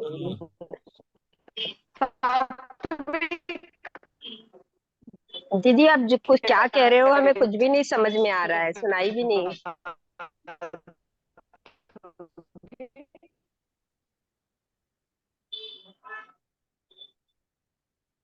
नहीं दीदी यार आप जो भी बोले हो हमें कुछ भी सुनाई नहीं दिया है। अगर आप थोड़ा नेटवर्क का होगा तो थोड़ा आगे पीछे होके बात को पूरा रखिए। नेटवर्क हाँ अच्छा दीदी फिर से जाना। नहीं है। मतलब हाँ ये ठीक रहा दीदी, मतलब या आपको इसमें कुछ और जोड़ना हो या किन्हीं और को लगता हो तार्किक का व्यवहारिक का क्या संबंध है, क्या मतलब है? जी भैया जी, मैं उसमें यानी ये चीज को देख रही हूँ कि अगर तर्क हमारा तत्व के साथ जुड़ता है, वस्तु से जुड़ते हुए होता है, तो वो पूरा तर्क और व्यवहार दोनों मुझे स्पष्टता अपना उसमें ये बनता है शोध के साथ। अगर तत्व आधारित नहीं हो यानी उसके साथ नहीं जुड़ता है तो फिर तर्क कुतर्क की ओर बन पाता है, यानी फिर वो व्यवहार के धरातल पे अपना अपना हो जाता है, सार्वभौम को नहीं पहचान पाते हम सभी के लिए ठीक है क्या व्यवस्था के रूप में है। तत्व से साथ जुड़ा रहना आवश्यक है। तत्व से अगर जुड़ते हुए तर्क है, स्पष्टता, जैसे हम अभी विश्लेषण कर रहे हैं, आप बताए दीदी बताए, तो विश्लेषण के लिए है ना उस तत्व को ज्ञात होने के लिए यानी जुड़ने के लिए तर्क का हम प्रयोग करके और फिर व्यवहार में जीने से जुड़ पाता है तो स्पष्टता पूरी बनती है। इसी प्रकार बिल्कुल न भैया जी। हाँ जी दीदी बिल्कुल। भैया तत्व से जुड़े हुए होना क्या मतलब हुआ? तत्व मतलब वास्तविकता से। वास्तविकता से जुड़ा हुआ। सत्य था। हाँ जैसे अब जीवन कह दिया, जीवन और शरीर हम दो आइडेंटिटी है, तो हम अपने आप में उसको देखते हैं ना कि हाँ है या नहीं है ना, दो इकाई। क्योंकि जीवन को ही मैं मान, शरीर को ही मैं मानने का ही हमारा अभ्यास है, लेकिन अब जैसे जैसे सूचना मिल रही है प्रस्ताव के साथ और हम अपने आप में क्रियाओं को देख रहे हैं, तो अब वो शरीर के आधार पर संवेदनाओं से नहीं हम उसको देखने का प्रयास करते हैं, हम ऊपर से यानी ज्ञान से जुड़े, समझ हमारी विकसित हो और उस आधार पे हम उसको देखें और जीना व्यवहार व्यवहार परस्परता में हो पाए, तो वो तत्व से जुड़ा है। इसी प्रकार ना भैया जी। जी बिल्कुल, तत्व का मतलब वास्तविकता है ना। हम जो तो जीवन के बारे में जो बात कर रहे हैं या अस्तित्व के बारे में जो बात कर रहे हैं, ये सब तत्व की बात है भैया। बिल्कुल, और वो तत्व के बात होने की, जैसे अभी इसको इस तरीके से कहें कि जब हम वास्तविकता की बात कर रहे हैं वो चित्त वृत्ति के लेवल पे बात कर रहे हैं। जो चित्त वृत्ति में हम वास्तविकता को समझ रहे हैं क्या वो हम जब जीने जा रहे हैं, जीने की जगह पर जब हम मन के द्वारा शरीर से व्यक्त हो रहे हैं, तो क्या वो वास्तविकताएं यहाँ पर हमारे इस इंटरेक्शन के नियम में काम आ रही है कि नहीं आ रही है? जैसे मान लीजिए सहअस्तित्व के नियम को हमने पहचाना, ठीक है, जब इसको हम बात कर रहे हैं, तो जीते समय हमारे को वो सहअस्तित्व का नियम आ रहा है या नहीं आ रहा है, वो व्यवहारिक हो रहा है या नहीं हो रहा है? या जीते समय तो विरोध है और मतलब विचार करते समय सहअस्तित्व है, ऐसा नहीं होगा ना।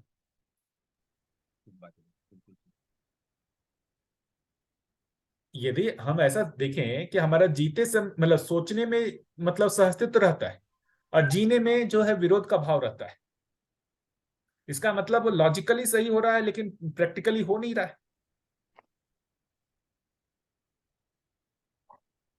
तो जो जो हमने तात्विक रूप से स्वीकार किया है वो अपने को उसका रिफ्लेक्शन जीने में आना चाहिए। मतलब चित्तवृत्ति में जो भी चीजें स्वीकार हुई हैं उसका प्रभाव मन पर होना चाहिए,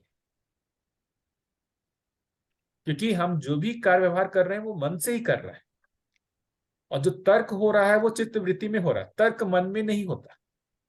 तो चित्तवृत्ति में तर्क यदि स्वीकार हुआ है, उसका व्यवहारिक होने का मतलब हुआ कि वो जीने में आना, वो मन को स्वीकार होना। पहले भी लोगों ने किया ही।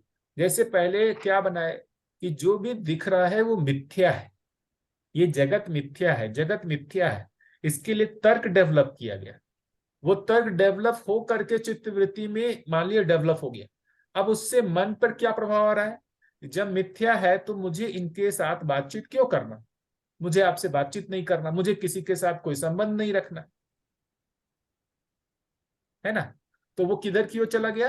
वो सन्यास की तरफ गया, स्वांता सुख उधर की हो गया, स्वयं में तृप्त होना, स्वयं में मोक्ष की तरफ चला गया। वो व्यवहारिक नहीं हुआ, तार्किक जबकि रहा, उसके लिए पूरा लॉजिक डेवलप किया गया, काफी लंबा समय चला वो। लेकिन भैया बिगिनिंग में तो वो हेल्पफुल भी हो सकता है ना भैया। बिल्कुल हो और सकता है भैया, और यदि और और फिर इस विधि से जो उस रियलाइजेशन तक पहुंचे हैं, तब वो वापस उनका ठीक हो जाता है, वो फिर पूरी संबंध के साथ या पूरे अस्तित्व के साथ उससे से जीने लगते हैं। यही तो देखिए भैया, अभी यही तो खूबी है कि अपने पास वो पुराने दर्शन भी हैं और अभी एक नया मध्यस्थ दर्शन भी आया है। अब हमको कौन सा ठीक लगता है? हमको पुराना वाला दर्शन ठीक लगता है, या ये नया जो मध्यस्थ दर्शन आया है जो तार्किक भी है व्यवहारिक भी है? या पुराना जो दर्शन है जो तार्किक है बट व्यवहारिक नहीं है? कौन सा ज्यादा अपने को ठीक लगता है? हाँ, और अपन समूह की बात करें भैया, ज्यादा लोगों की बात करें तो मध्यस्थ दर्शन ठीक बैठता है, क्योंकि यहाँ क्योंकि शुरुआत जिस दिन से हम प्रैक्टिस में हैं, जब से हम इसको कर रहे हैं एक्सप्लोर, तो उसके इफेक्ट्स उसी समय से दिखाई देते हैं। बिल्कुल, क्योंकि ये और व्यवहारिक उसमें, है भैया। हाँ, और उसमें निश्चितता नहीं है। कुछ हो सकता है कि हजारों लोग उस पर निकले हो, लेकिन एक आध उस स्थिति तक पहुंच पाए। यहाँ पर ज्यादातर लोगों पे एक पर्टिकुलर लेवल की ग्रोथ दिखाई देती है। हाँ, बिल्कुल भैया, देखिए ज्यादातर लोगों के लिए तर्क की आवश्यकता व्यवहार के लिए है। हम ज्यादातर लोग जो आए हैं व्यवहार से अतृप्त हैं, उसी के अर्थ में हम दर्शन को ढूंढ रहे थे कि भाई हमारा व्यवहार में जो हम चाह रहे हैं, जो जीने में हम आराम चाह रहे हैं, सुख शांति चाह रहे हैं, वो आ नहीं रहा है। उसके लिए अपन जो है दर्शन ढूंढ रहे हैं और हमको ये मिला। जो वो पुराने हैं जिनको व्यवहार से मतलब ही नहीं है, उनको सिर्फ मतलब है कि कोई एक जो वस्तु है, ज्ञान की वस्तु क्या है, हमको सिर्फ उसको समझना है, उसको पाना है। मतलब एक तरीके से कहें कि वो संसार के प्रति विरक्ति तीव्र वैराग्य उनको पहले से हो चुका है। उनके लिए हो सकता है कि वो रास्ता काम कर जाए, वो तर्क डेवलप करके वो उनके लिए रास्ता काम हो जाएगा, लेकिन सभी आदमी के लिए काम नहीं करेगा। मैं नहीं कह रहा हूं पुराने, उसमें हो सकता है कि जो भी जिस भी जगह तक वो दर्शन पहुंचाने का कह रहा है वो वहां तक वो पहुंचा सकते हैं। ऐसा नहीं है कि जैसे पतंजलि योग है तो उसमें बहुत लोगों का समाधि हुआ होगा पहले, अभी अपन उसका क्या कर सकते हैं। लेकिन वही कह रहे हैं, जब अब यहाँ पर बात कर रहे हैं तो ये जो दर्शन मध्यस्थ दर्शन की खूबी यही है कि ये तार्किक भी है, जो वास्तविकता है उसको लॉजिकली बता भी पा रहा है, और इसके साथ साथ ये जीने में भी आ रहा है।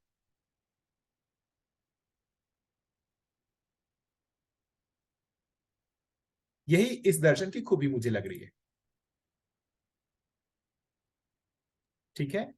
हाँ बिल्कुल हेलो ठीक है। भैया, आप मेरी आवाज आ रही है? हाँ हाँ दीदी आ रही है। अच्छा, थैंक गॉड मेरा नेटवर्क ठीक हो गया।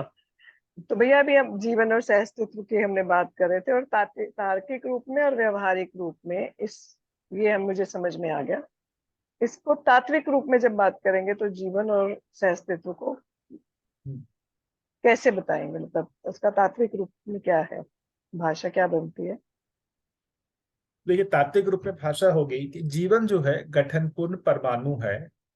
मेरे को जो अपने लगता है तात्विक भाषा में जीवन गठनपूर्ण परमाणु है ना।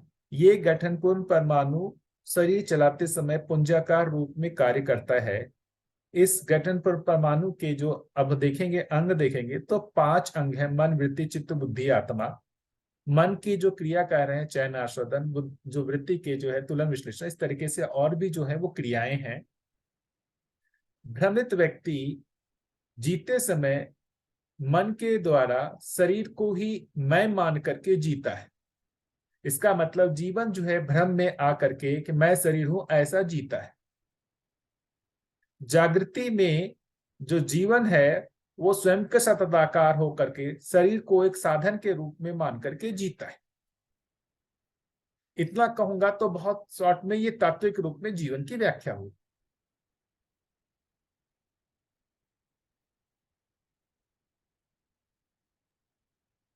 बहुत ही अच्छे तरीके से आपने भैया ये व्याख्या रखी है, बहुत शॉर्ट के अंदर।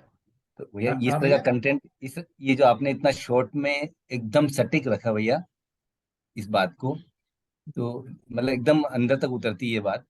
तो कभी कभी भैया क्या होता है, इस तरह के जो सेंटेंस फ्रेम होते हैं ना, अगर वो बार बार पढ़ने को मिल जाए तो काफी उसमें सहयोग मिलता है। तो ये जो आपने रखी हुई है बहुत ही इंपॉर्टेंट है, अगर आप इसको बाद में वापस चैट इसमें रख सकें ग्रुप में तो बहुत हेल्पफुल होगा भैया। भैया ये पूरे दर्शन का ही है भैया, ये पूरे दर्शन में सब जगह ही लिखा हुआ है। ये जो चीज है, मतलब मैं जो बोल रहा हूँ ये दर्शन की ही भाषा बोल रहा हूँ, हाँ मध्य हाँ दर्शन लेकिन, का। हाँ हाँ लेकिन वो उसमें एकदम सार के रूप में भैया 4-5 लाइन में आ गया वो पूरा, तो एकदम क्लिक कर गया पूरा का पूरा। है ना नीरू दीदी। फिर लेकिन अब यही है कि अब ये चीज पे हमारा ध्यान चला जाए, कहानी की भाषा के रूप में ये आ गया है।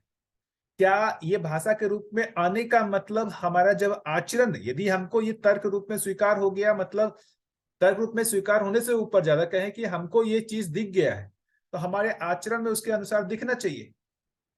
अभी जैसे मैं ये भाषा बोल रहा हूं, जागृत व्यक्ति ऐसा है, भ्रमित व्यक्ति ऐसा है। अब मुझसे पूछा जाए कि भाई मैं किस जगह पे आचरण पे हूं, ये भी तो मुद्दा है ना। मैं तो जो बोला वो तो तर्क बोला है, मैंने जागृत व्यक्ति का भी बताया और भ्रमित व्यक्ति का भी बताया। तो ये दर्शन को पढ़ करके अपने को तर्क आ जाएगा। तात्विकता आने का मतलब, पकड़ में आने का मतलब भाषा से ज्यादा कम से कम साक्षात्कार हो जाना। ऐसी भाषा हम दूसरे को बोलने के योग्य जो है दर्शन को पढ़ के हो सकते हैं। इसका मतलब ये नहीं है कि जो हमने बोला हमको उसका एक तरीके से बोध हो चुका है, साक्षात्कार हो चुका है, वो पढ़ करके तर्क में आ जाता है।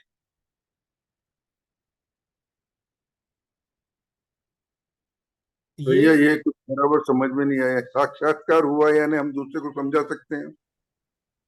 देखिए भैया भाषा के रूप में तो अभी मैं भी बोल पाया,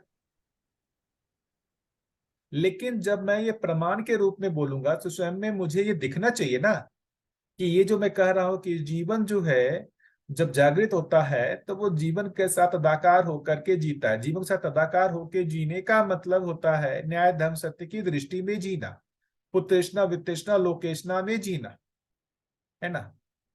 रुचि मूलक की जगह मूल्य मूलक लक्ष्य मूलक में जीना। अब आप बोलेंगे कि ये सारी चीजें क्या मुझे अपने आप में दिखती है? नहीं दिखती।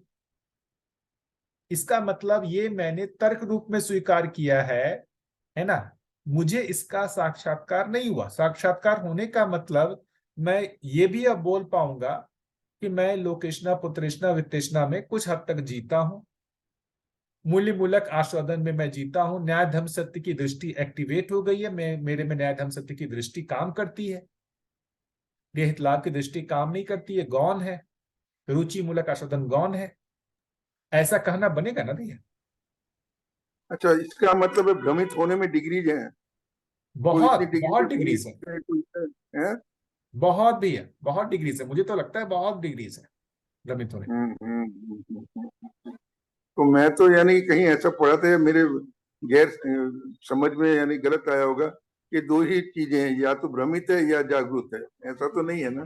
भ्रमित में यानी कि अलग अलग डिग्री हो सकती है, तो भास, आभास या प्रतीति या साक्षात्कार, वहां तक की चीजें हो सकती है ना? बाबा जी तो इसी तरह कहते हैं, या तो समझा है या ना समझा है। बाबा जी उनके हाँ देखने हाँ का है, हाँ वो जागृत हाँ। तो व्यक्ति है। लेकिन ये सब क्रम में दिखता है भैया जी, हम अपने आप में ही जांचते हैं ना, हम पहले किस प्रकार हमारी कल्पना विचार कैसे होते थे, आज क्या है ना, क्रम अनुक्रम के साथ ही सब बढ़ता है आगे। पहले हम अपने आप को अभी भी पशु मानव भ्रमित स्थिति है, या तो समझा है ना समझा, ये दो ही बातें हैं बाबा जी का कहना है।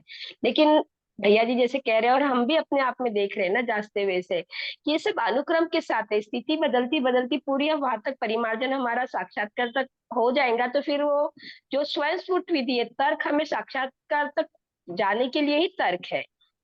तर्क यानी तत्व, हम वहां तक पहुंचे तो साधन भैया जी भी कहते हैं कि बिल्कुल फिर साक्षात्कार, अध्ययन बोध, अवधारणा, ये अनुभव, ये सब स्वयं स्फुट फिर खुद ब खुद हो जाएगा। पुरुषार्थ, सारा पुरुषार्थ साक्षात्कार तक ही है।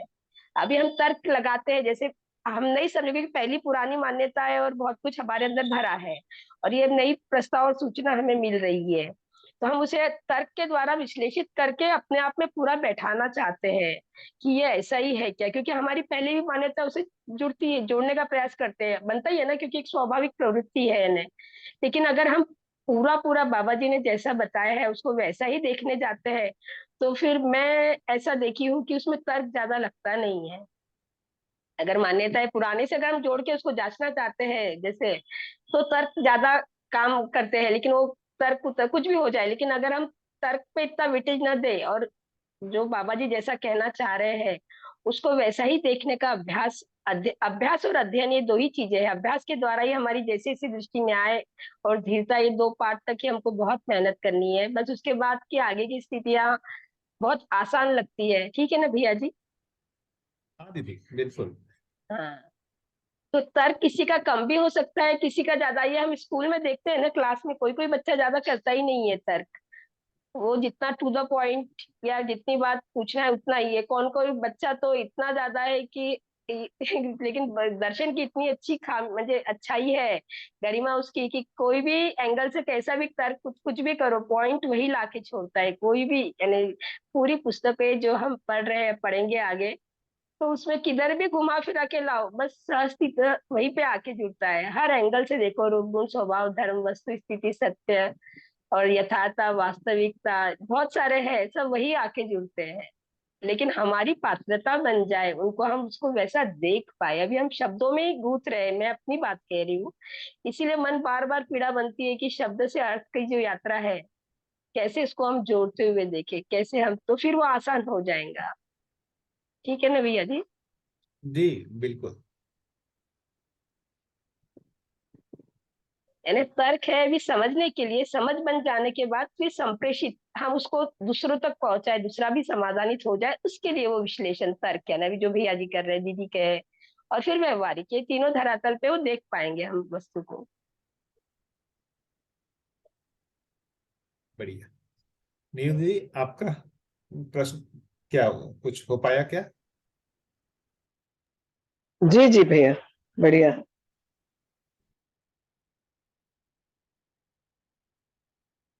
अशोक भैया जो बोल रहे थे कि बाबा जी जो बोलते रहे कि तो समझ में आया या नहीं आया, या तो 4.5 है या 10 है। मतलब देखिए, फिर तो गणितीय भाषा से बड़ा ही कठिन है कि कोई एक क्रिया है 4.5 और जंप करके वो 10 में हो गई, मतलब वहां बीच के 5, 6, 7, 8, 9 आए ही नहीं। तो गणितीय विधि से भी ये मामला गड़बड़ा जाएगा, है ना? तो मुझे जो इसका लगता है, मतलब 4.5 और 10 वो गणितीय विधि से ना करके, मेरा जैसे ये होता है कि जीने में कोई गलती होना नहीं होना, मतलब हर तरीके के दोष से मुक्त हो जाना, जो पूर्ण जागृति बोल रहे हैं, है ना? पूर्ण जागृति होने तक कुछ ना कुछ गलतियां होती ही रहेंगे। तो यदि हम सही कहेंगे, सही होने से पहले आदमी गलत करेगा ही, लेकिन उस गलत में बहुत लेवल होंगे। एक पूरी तरीके से जो विषयों में डूबा हुआ है, पूरे मन से जी रहा है, उसकी गलती, और जो एक बुद्धि के लेवल पे आदमी जी रहा है, उसकी गलतियों में जमीन आसमान का अंतर होगा। लेकिन कहेंगे क्या दोनों गलत कर रहा है, तो कहेंगे हाँ, लेकिन उसमें गलतियों में देखेंगे तो बहुत डिफरेंस होगा।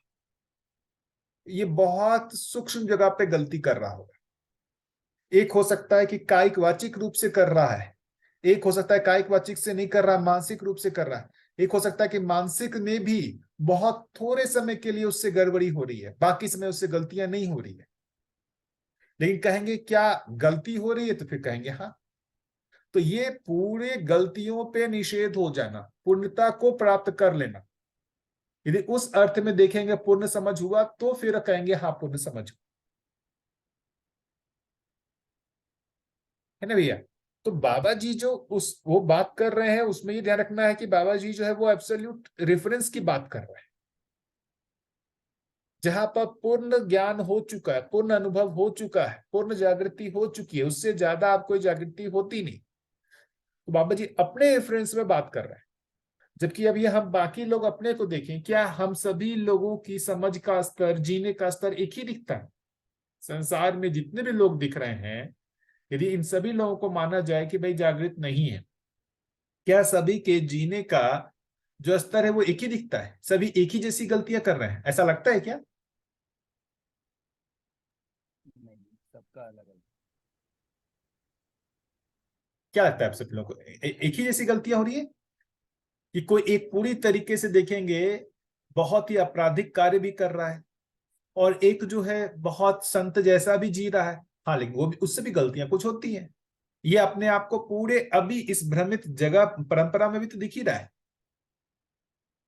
तो जब हम ये बात कर रहे हैं, तो जीवन में जो भी एक कहें जो गुणात्मक परिवर्तन है, इसको मैथमेटिकल लैंग्वेज में ना जाकर के गुणात्मक परिवर्तन की बात करेंगे, तो वो क्रम से है, क्रम से गुणात्मक परिवर्तन है। जो अपन बात किए थे अल्प विकसित, अर्ध विकसित, पूर्ण विकसित, या तो फिर बात होगी क्या, ये तीनों बात ही नहीं होती, या तो अविकसित है या पूर्ण विकसित है, ऐसा बात आएगा ना। जबकि बाबा जी का ही मानव व्यवहार दर्शन में हम लोगों ने बात किया था, उसमें देखा था ना कि बुद्धि की 3 स्थितियां बताई हुई थी, अल्प विकसित, अर्ध विकसित और पूर्ण विकसित। अल्प विकसित में बताया गया था जो मन वृत्ति चित्त तंत्रित होता है। अर्ध विकसित में बताया गया था अवधारणा की स्थिति, जहां पर मन वृत्ति चित्त बुद्धि तंत्रित होता है, लेकिन आत्मबोध नहीं रहता, आत्मबोध रहित बुद्धि होता है। और पूर्ण विकसित में आत्मबोध सहित बुद्धि को जो बात कर रही थी, ये याद है ना, अपन लोगों ने किया था ना डिस्कशन।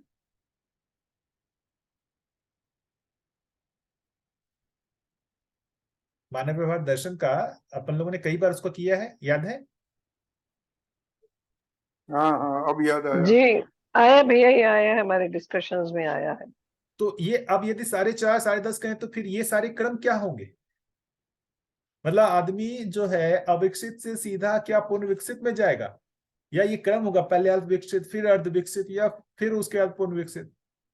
और अल्प विकसित में भी देखेंगे तो अल्प विकसित में भी सिर्फ एक ही लेवल है ऐसा नहीं है, उसमें भी बहुत सारे वो होंगे, लेवल्स होंगे। तो जो भी ये, अभी इसको अपन मैथमेटिकल लैंग्वेज में ना जाकर के यदि गुणात्मक भाषा में बात करें, तो मन का प्रत्यावर्तन पहला स्टेप, वृत्ति का प्रत्यावर्तन उसके बाद, फिर चित्त का प्रत्यावर्तन, फिर बुद्धि का प्रत्यावर्तन, और फिर आत्मा का प्रत्यावर्तन, यही क्रम लगता है मुझे। तो जितना भी मैंने दर्शन को पढ़ा है उसमें सीक्वेंस यही मुझे लगता है कि मन का प्रत्यावर्तन, फिर वृत्ति का प्रत्यावर्तन चित्त में, चित्त का प्रत्यावर्तन बुद्धि में, बुद्धि का प्रत्यावर्तन आत्मा में, आत्मा का प्रत्यावर्तन मतलब ये कहे व्यापक में। ऐसा नहीं होगा कि अभी मेरा जो है पूरी तरीके से शरीर के साथ तदाकार हूं और एक संक्रमण होगा और मैं पूरी तरीके से मेरा आत्मा जो है वो परमात्मा में या व्यापक में प्रत्यावर्तित हो जाएगा। मन वृत्ति चित्त बुद्धि का बिना प्रत्यावर्तन हुए सीधा आत्मा का प्रत्यावर्तन हो जाएगा। तो जीवन की क्रियाओं के अर्थ में यदि हम देखने जाएंगे ना, तो वहां पर जो ये प्रोग्रेस है, जीवन में जो गुणात्मक परिवर्तन होता है, वो किस विधि से होता है, वो मुझे लगता है ज्यादा अच्छे से समझ में आता है।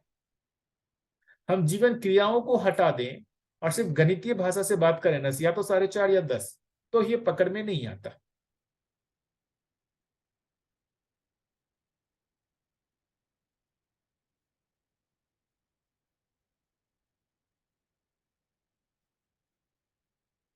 कैसा, आप लोग बताइए, आप लोग का क्या विचार है इस पे, आप लोग क्या सोचते हैं?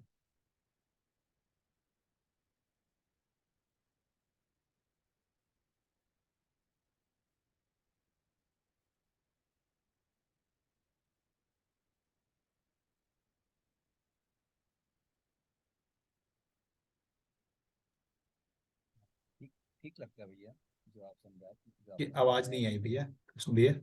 हाँ, ये ठीक लग रहा है भैया जो आपने समझाया, वो मतलब अनुमान के आधार पर बिल्कुल ठीक लगता है, यही हो सकता है।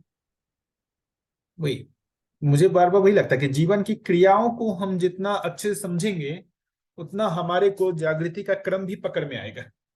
यदि जीवन क्रियाएं पकड़ में नहीं आएंगी, तो जागृति का क्रम भी पकड़ में नहीं आएगा। भैया श्रेष्ठता का पता। हाँ। भैया ऐसा ऐसा लगता है जब चिंतन के बाद की जो स्टेज है, वहां पर काफी कुछ स्टेबिलिटी आती है।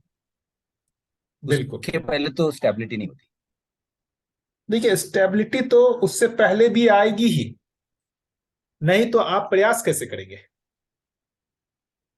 हाँ नहीं, लेकिन मेरा स्टेबिलिटी का मतलब बार बार फिर वापस उसी में आ जाते, फिर नीचे आ जाते, चाहे अगर है ना? एक बार चिंतन चिंतन एस्टेब्लिश हो जाए, तो फिर वो संबंध का भाव और ये बना रहे, तो एक स्टेबिलिटी आ जाती है। उसके वही पहले परिमार्जन दिखाई नहीं देता। चिंतन का मतलब भी क्या है, उसको भी पहले पकड़ना पड़ेगा कि चिंतन का क्या मतलब है ना?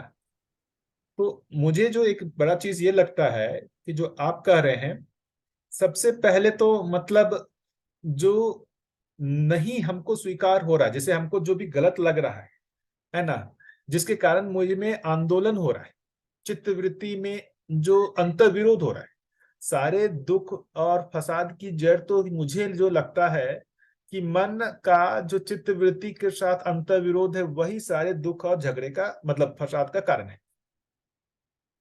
जानवरों को कोई दुख जैसा नहीं लगता है, मुझे ऐसा लगता है। मैं अपना जितना मैंने आकलन समझा है, सब किया है, जानवरों को कोई दुख नहीं होता है। क्यों? क्योंकि जानवरों में चित्त वृत्ति काम नहीं कर रहा है, वो मन से चालित है।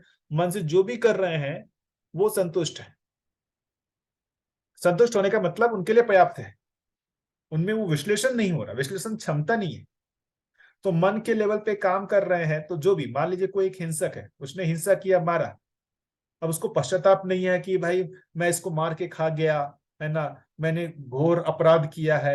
ये कोई वो विश्लेषण नहीं कर रहा, क्योंकि उसमें वृत्ति काम ही नहीं कर रही। यहां पर मानव के अर्थ में देखेंगे तो मन के साथ साथ चित्त वृत्ति भी काम कर रहा है। तो जो भी वो कार्य व्यवहार मन के द्वारा कर रहा है, वो वृत्ति उसका बार बार मूल्यांकन करता है ना। वृत्ति उसका चीर फाड़ करता है कि जो उसने किया सही किया, गलत किया। जो उसको लग जाता है गलत किया है, उसका उसको पश्चात, यार ऐसा नहीं होना चाहिए था मुझसे, ये चीज वो डिसाइड करता है वृत्ति में, ऐसे ये गलत है, मुझे ऐसा नहीं करना चाहिए। लेकिन अगली बार फिर से वैसी परिस्थिति होती है, फिर से वो वही गलती करता है। तो फिर इसको पता चलने लगता है वृत्ति को कि भाई मेरा स्वयं के ऊपर नियंत्रण नहीं है, मैं पराधीन हूं। ये झंझट तो मनुष्य के साथ शुरू होता है ना, जानवरों के साथ शुरू होता है क्या? क्या लगता है अनुमान, कि मनुष्य को जो पराधीनता का जो आभास हो रहा है, जो पता चल रहा है, ये मनुष्य को होता है या जानवरों को भी होता है? मनुष्य को ही होता है। और आपने सही बोला कि यही पूरा फसाद का जड़ यही है, जो दुख का कारण यही है कि जो गलत लग गया है, अभी गलत लग रहा है, जिससे पश्चाताप हो रहा है, फिर वो रिपीट हो जाता है ना? तो अभी आदमी क्या सोचता है ना कि यार हमसे अच्छा जिंदगी तो जो है ये जीव जानवरों का, पशु पक्षियों का है। क्यों? उनको लगता है कि उनमें वो विश्लेषण नहीं है ना, वो जो भी कर रहे हैं उससे खुश हैं। अरे खुश इसलिए हैं क्योंकि उनमें वृत्ति और चित्त काम नहीं कर रहा। वृत्ति और चित्त उनका वृत्ति और चित्त मन का मूल्यांकन नहीं कर रहा। तो हम क्या है, हम सोचते हैं कि हमारे में भी चित्त वृत्ति काम ना करे, हम सिर्फ मन के लेवल पर जिए, पशुओं की जगह पे चले जाए। लेकिन यही है कि ये, अब देखिए, इसको यदि फसाद की जड़ माने तो पॉजिटिव सेंस में यही है कि यही चित्त वृत्ति आपको जो है पूरे अस्तित्व दर्शन का भी रास्ता खोलता है। जो आप पूरे अस्तित्व को पहचान पा रहे हैं उसका भी कारण चित्त वृत्ति ही है। अभी तक आदमी ने जितने भी नियम को पहचाना है उसका भी कारण चित्त वृत्ति ही है। चित्त वृत्ति फसाद का कारण है तो चित्त वृत्ति जो है आपको समझ का भी कारण बना है। आप में ज्ञान का तृप्ति भी दे रहा है। ये चित्त वृत्ति ज्ञान की तृप्ति का स्रोत भी चित्त वृत्ति ही है, जो पशु पक्षियों में नहीं है। तो यही, अब हम यदि निगेटिव होकर सोचेंगे, यदि इस पॉजिटिविटी को नहीं लेके ज्ञान का जो हमारे में तृप्ति होना है वो चित्त वृत्ति के माध्यम से ही होना है, तो हम इसको ज्ञान की तरफ ले जाने का प्रयास करेंगे। यदि हमको ये नहीं पहचान में आया है और सिर्फ हम ये देख रहे हैं कि यार हमारे चित्त वृत्ति के कारण ही सारा मन का जो है फसाद है, तो हमको जो है चित्त वृत्ति को ही खत्म कर देना है, सिर्फ मन के लेवल पर चले जाना है, तो उनको पशु का जीवन ही अच्छा लगेगा।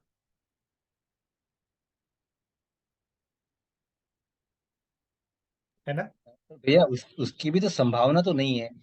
वो भी तो पॉसिबल तो नहीं है। हाँ ठीक है, वो कोई मैनेज करे वो अलग बात है, पर संभावना तो नहीं है, और इसीलिए इस यात्रा शुरू होती है कहीं के आकर। संभावना तो ऐसा नहीं कहेंगे। देखिए यहाँ पर जो है भ्रांत पद चक्र कहा गया है। जो 3 पद चक्र है, प्राण पद चक्र, भ्रांत पद चक्र और देव पद चक्र।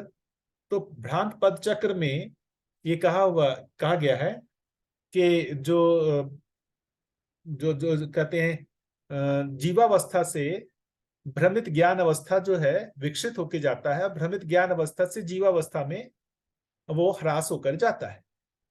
तो ये भी संभावना है कि वो भ्रमित ज्ञान अवस्था से वो जीव अवस्था में भी जा सकता है। ये दोनों चीज की संभावना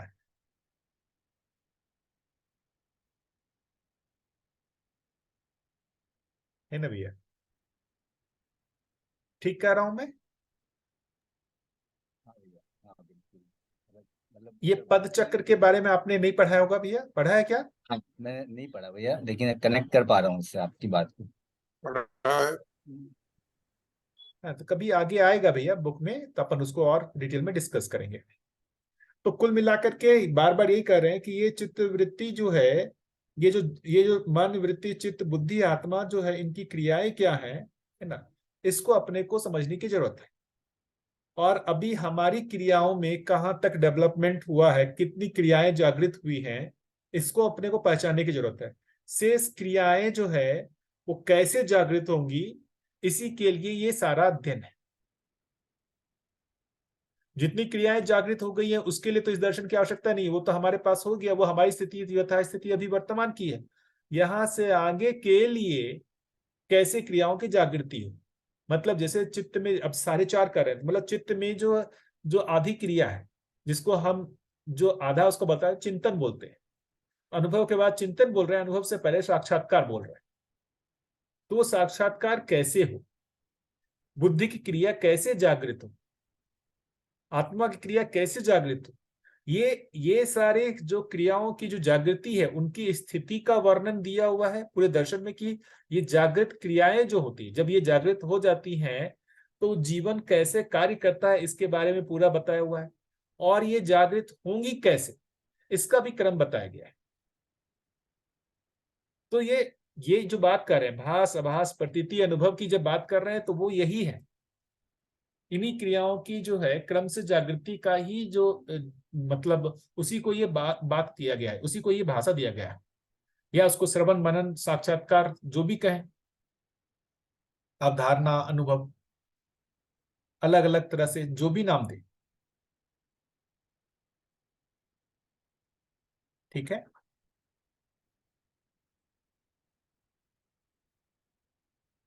और कोई इस बारे में कुछ कहना चाहे?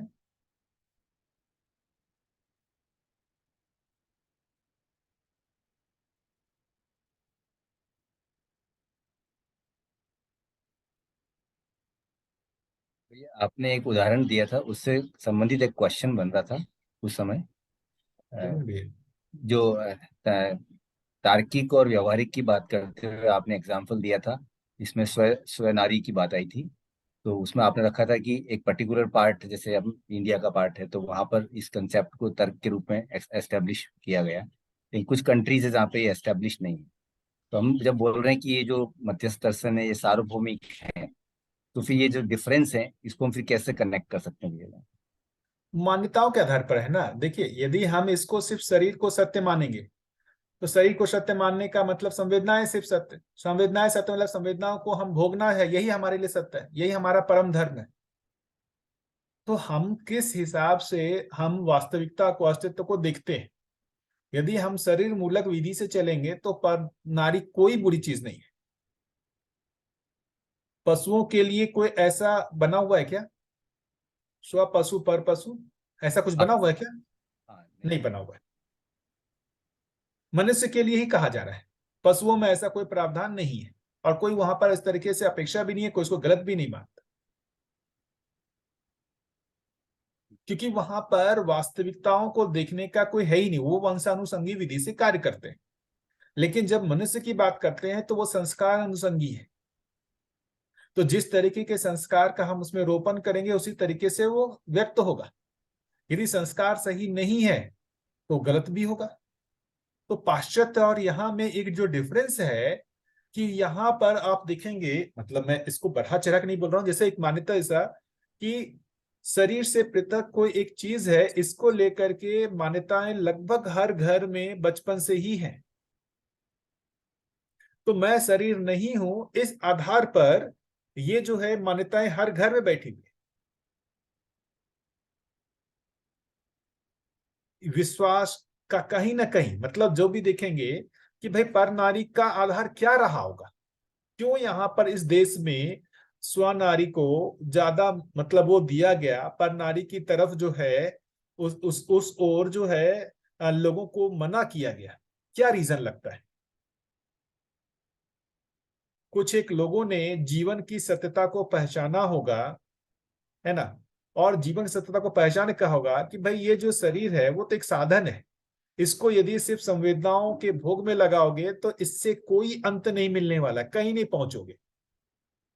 तो जिन लोगों ने जीवन का ज्ञान को पाया तो उन्होंने बताया बाकी लोगों को। ऐसे बहुत सारे लोग होंगे जो जीवन ज्ञान को पाए हुए होंगे अपने देश में या पहले।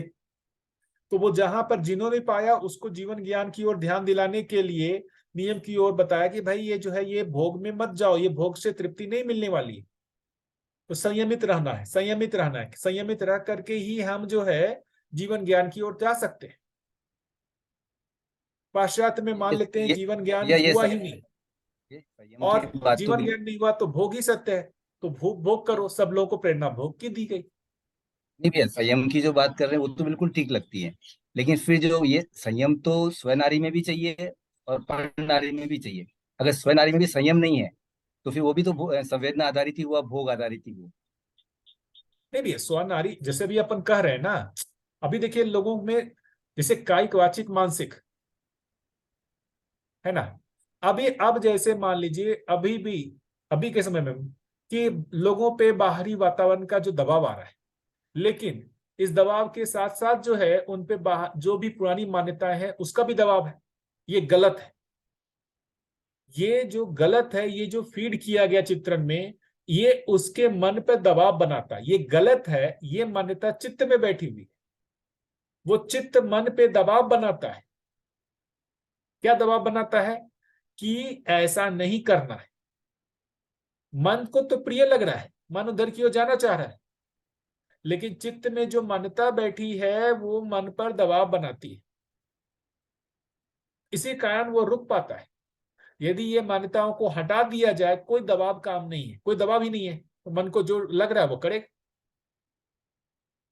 तो ऐसी सही मान्यताओं को स्थापित करने का काम बहुत पहले से हुआ है। जिन लोगों ने भी सही चीज को पहचाना उसके अनुसार सही मान्यताओं को स्थापित करने का काम किया। अभी जो बोले थे मानने से जानने का काम, पहले सही मान्यताओं को स्थापित किया गया। सही मान्यताएं होंगी तब तो आप जानने के लिए काम करेंगे। अभी जैसे जनरली जो है, मैं जितने भी साइंस के स्टूडेंट्स हैं सब लोगों उनसे बात करता हूँ, मेरे बहुत दोस्त जीवन के बारे में बात ही नहीं कर सकते उनसे। गठन पूर्णता तो बहुत दूर, वो आउट रिजेक्ट कर देंगे उसको। कैसे? अरे ये सब जो है न्यूरॉन्स है, सब कुछ है। उनके मान्यताओं में जो है जीवन के प्रति स्वीकृति ही नहीं है, जीवन के प्रति आस्था ही नहीं है, तो उनसे बात ही नहीं हो सकती। वो पूरा मान के बैठे हुए हैं कि सारा जीवन जो है कहाँ है, ये न्यूरॉन्स में, ब्रेन में। जो मानते हैं कि कुछ है, उन्हीं के साथ संभावना है बात होने की। आप कितना भी लॉजिक देते रहिए, लेकिन उनमें यदि थोड़ी सी मान्यता नहीं है, उसके आपके लॉजिक को स्वीकारेंगे ही नहीं। वो आपको अपना लॉजिक देंगे, अपनी मान्यता को स्वीकारने का दबाव पे डालेंगे।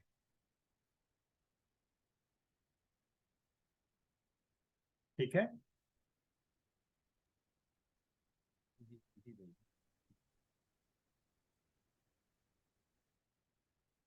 आपकी आवाज नहीं आई भैया, आपने यदि कुछ बोला तो। हाँ नहीं भैया ठीक है, समझ में आ रही बात। और बात तो मेन तो भैया ये है कि हम जीवन है, और अगर उसको शरीर समझ रखा है तो फिर ये सारी भ्रांतियां होती हैं। है ना? तो मुझे लगता है कि सही मान्यताओं का भी बहुत बड़ा रोल है।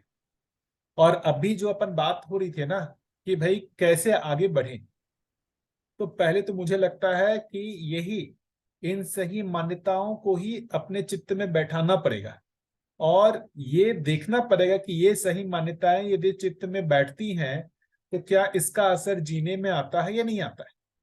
आपके बिना जाने हुए सही मान्यताओं के आधार पर भी आपके जीने में बहुत सारे जो हैं आराम दिखने लगते हैं, सही मान्यताओं के बैठने पर ही।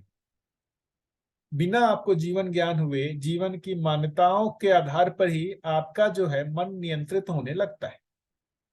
जीवन को यदि आप स्वीकारते हैं, स्वीकारने का मतलब मानते हैं, अभी मैं स्वीकारने का मतलब मैं मानने की लेवल पर बात कर रहा हूँ। जीवन को मानते हैं, है ना? मानते हैं तो उस आधार पर जो आपका चित्रण फैलता है, उस आधार पर आपका मन बहुत हद तक नियंत्रित होता है। फिर उससे और आगे अपेक्षा होती है कि इतना नियंत्रित हुआ है तो पूर्ण नियंत्रण जो है संभव है, तो मुझे इसको जानने के लिए प्रयास करना चाहिए। तो जितना आप सही को मानते हैं, उतने में आपको जो स्वयं में नियंत्रण दिखता है, उससे आपको उत्साह बनता है कि मानने से यदि ऐसा नियंत्रण हो रहा है तो जानने से पूर्ण नियंत्रण हो जाएगा, तभी आप अध्ययन में लगते हैं, वरना अध्ययन में लगेंगे ही नहीं।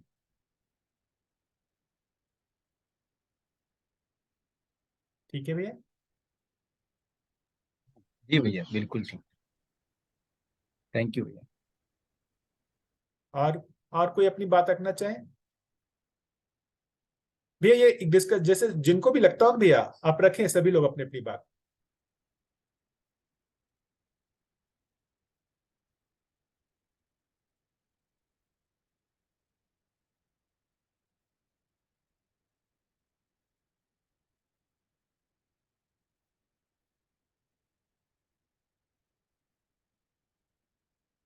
और कोई कुछ मुद्दा? चलिए, तो आज रोक लें क्या? 7:28 हो गया है। हाँ मैं भी बोला कुछ हो तो। आवाज नहीं आई। एक नहीं बात और करनी थी कि कल सुवर्णा दीदी से जो भी प्रश्न करना हो, मुझे लगता है कि कुछ यदि ग्रुप में पहले से यदि लोग कर दें तो दीदी के लिए भी आसान रहेगा जवाब देना। यदि तो बार बार पूछना पड़ता है, कोई प्रश्न हो तो वो रैंडम चलता है। यदि सभी लोग पहले कर देंगे तो दीदी अपने हिसाब से पहले जो भी है वो उसको पिक कर लेंगी, उस हिसाब से फिर वो जवाब दे देंगी। ये ज्यादा सदुपयोग हो जाएगा उनका, उनके समय का। हाँ भैया मेरा तो है, अभी जो श्री राम भैया आए थे तो उन्होंने अस्तित्व के वाला जो पूरा जो चार्ट है उसको लिया था, उसमें उसके पूरे क्रम, विकास क्रम को समझाते हुए जागृति क्रम की सारी बात की थी। अगर उस पर और डिटेलिंग होती है तो मैं जानना चाहूंगा भैया। अब ठीक है अभी रेलिवेंट हो तो, रेलिवेंट नहीं हो तो बाद में बात कर सकते हैं। है ना? आप भैया आप ये अपना जो भी क्वेश्चन भैया ना ग्रुप में डाल दीजिएगा, है ना? जैसा लगेगा सुवर्णा दीदी का है, सुवर्णा दीदी यदि उनको लगेगा ठीक तो वो कर देंगे, नहीं तो फिर अपन लोग डिस्कस कर लेंगे उसमें। ठीक है भैया? ऐसा करें कल?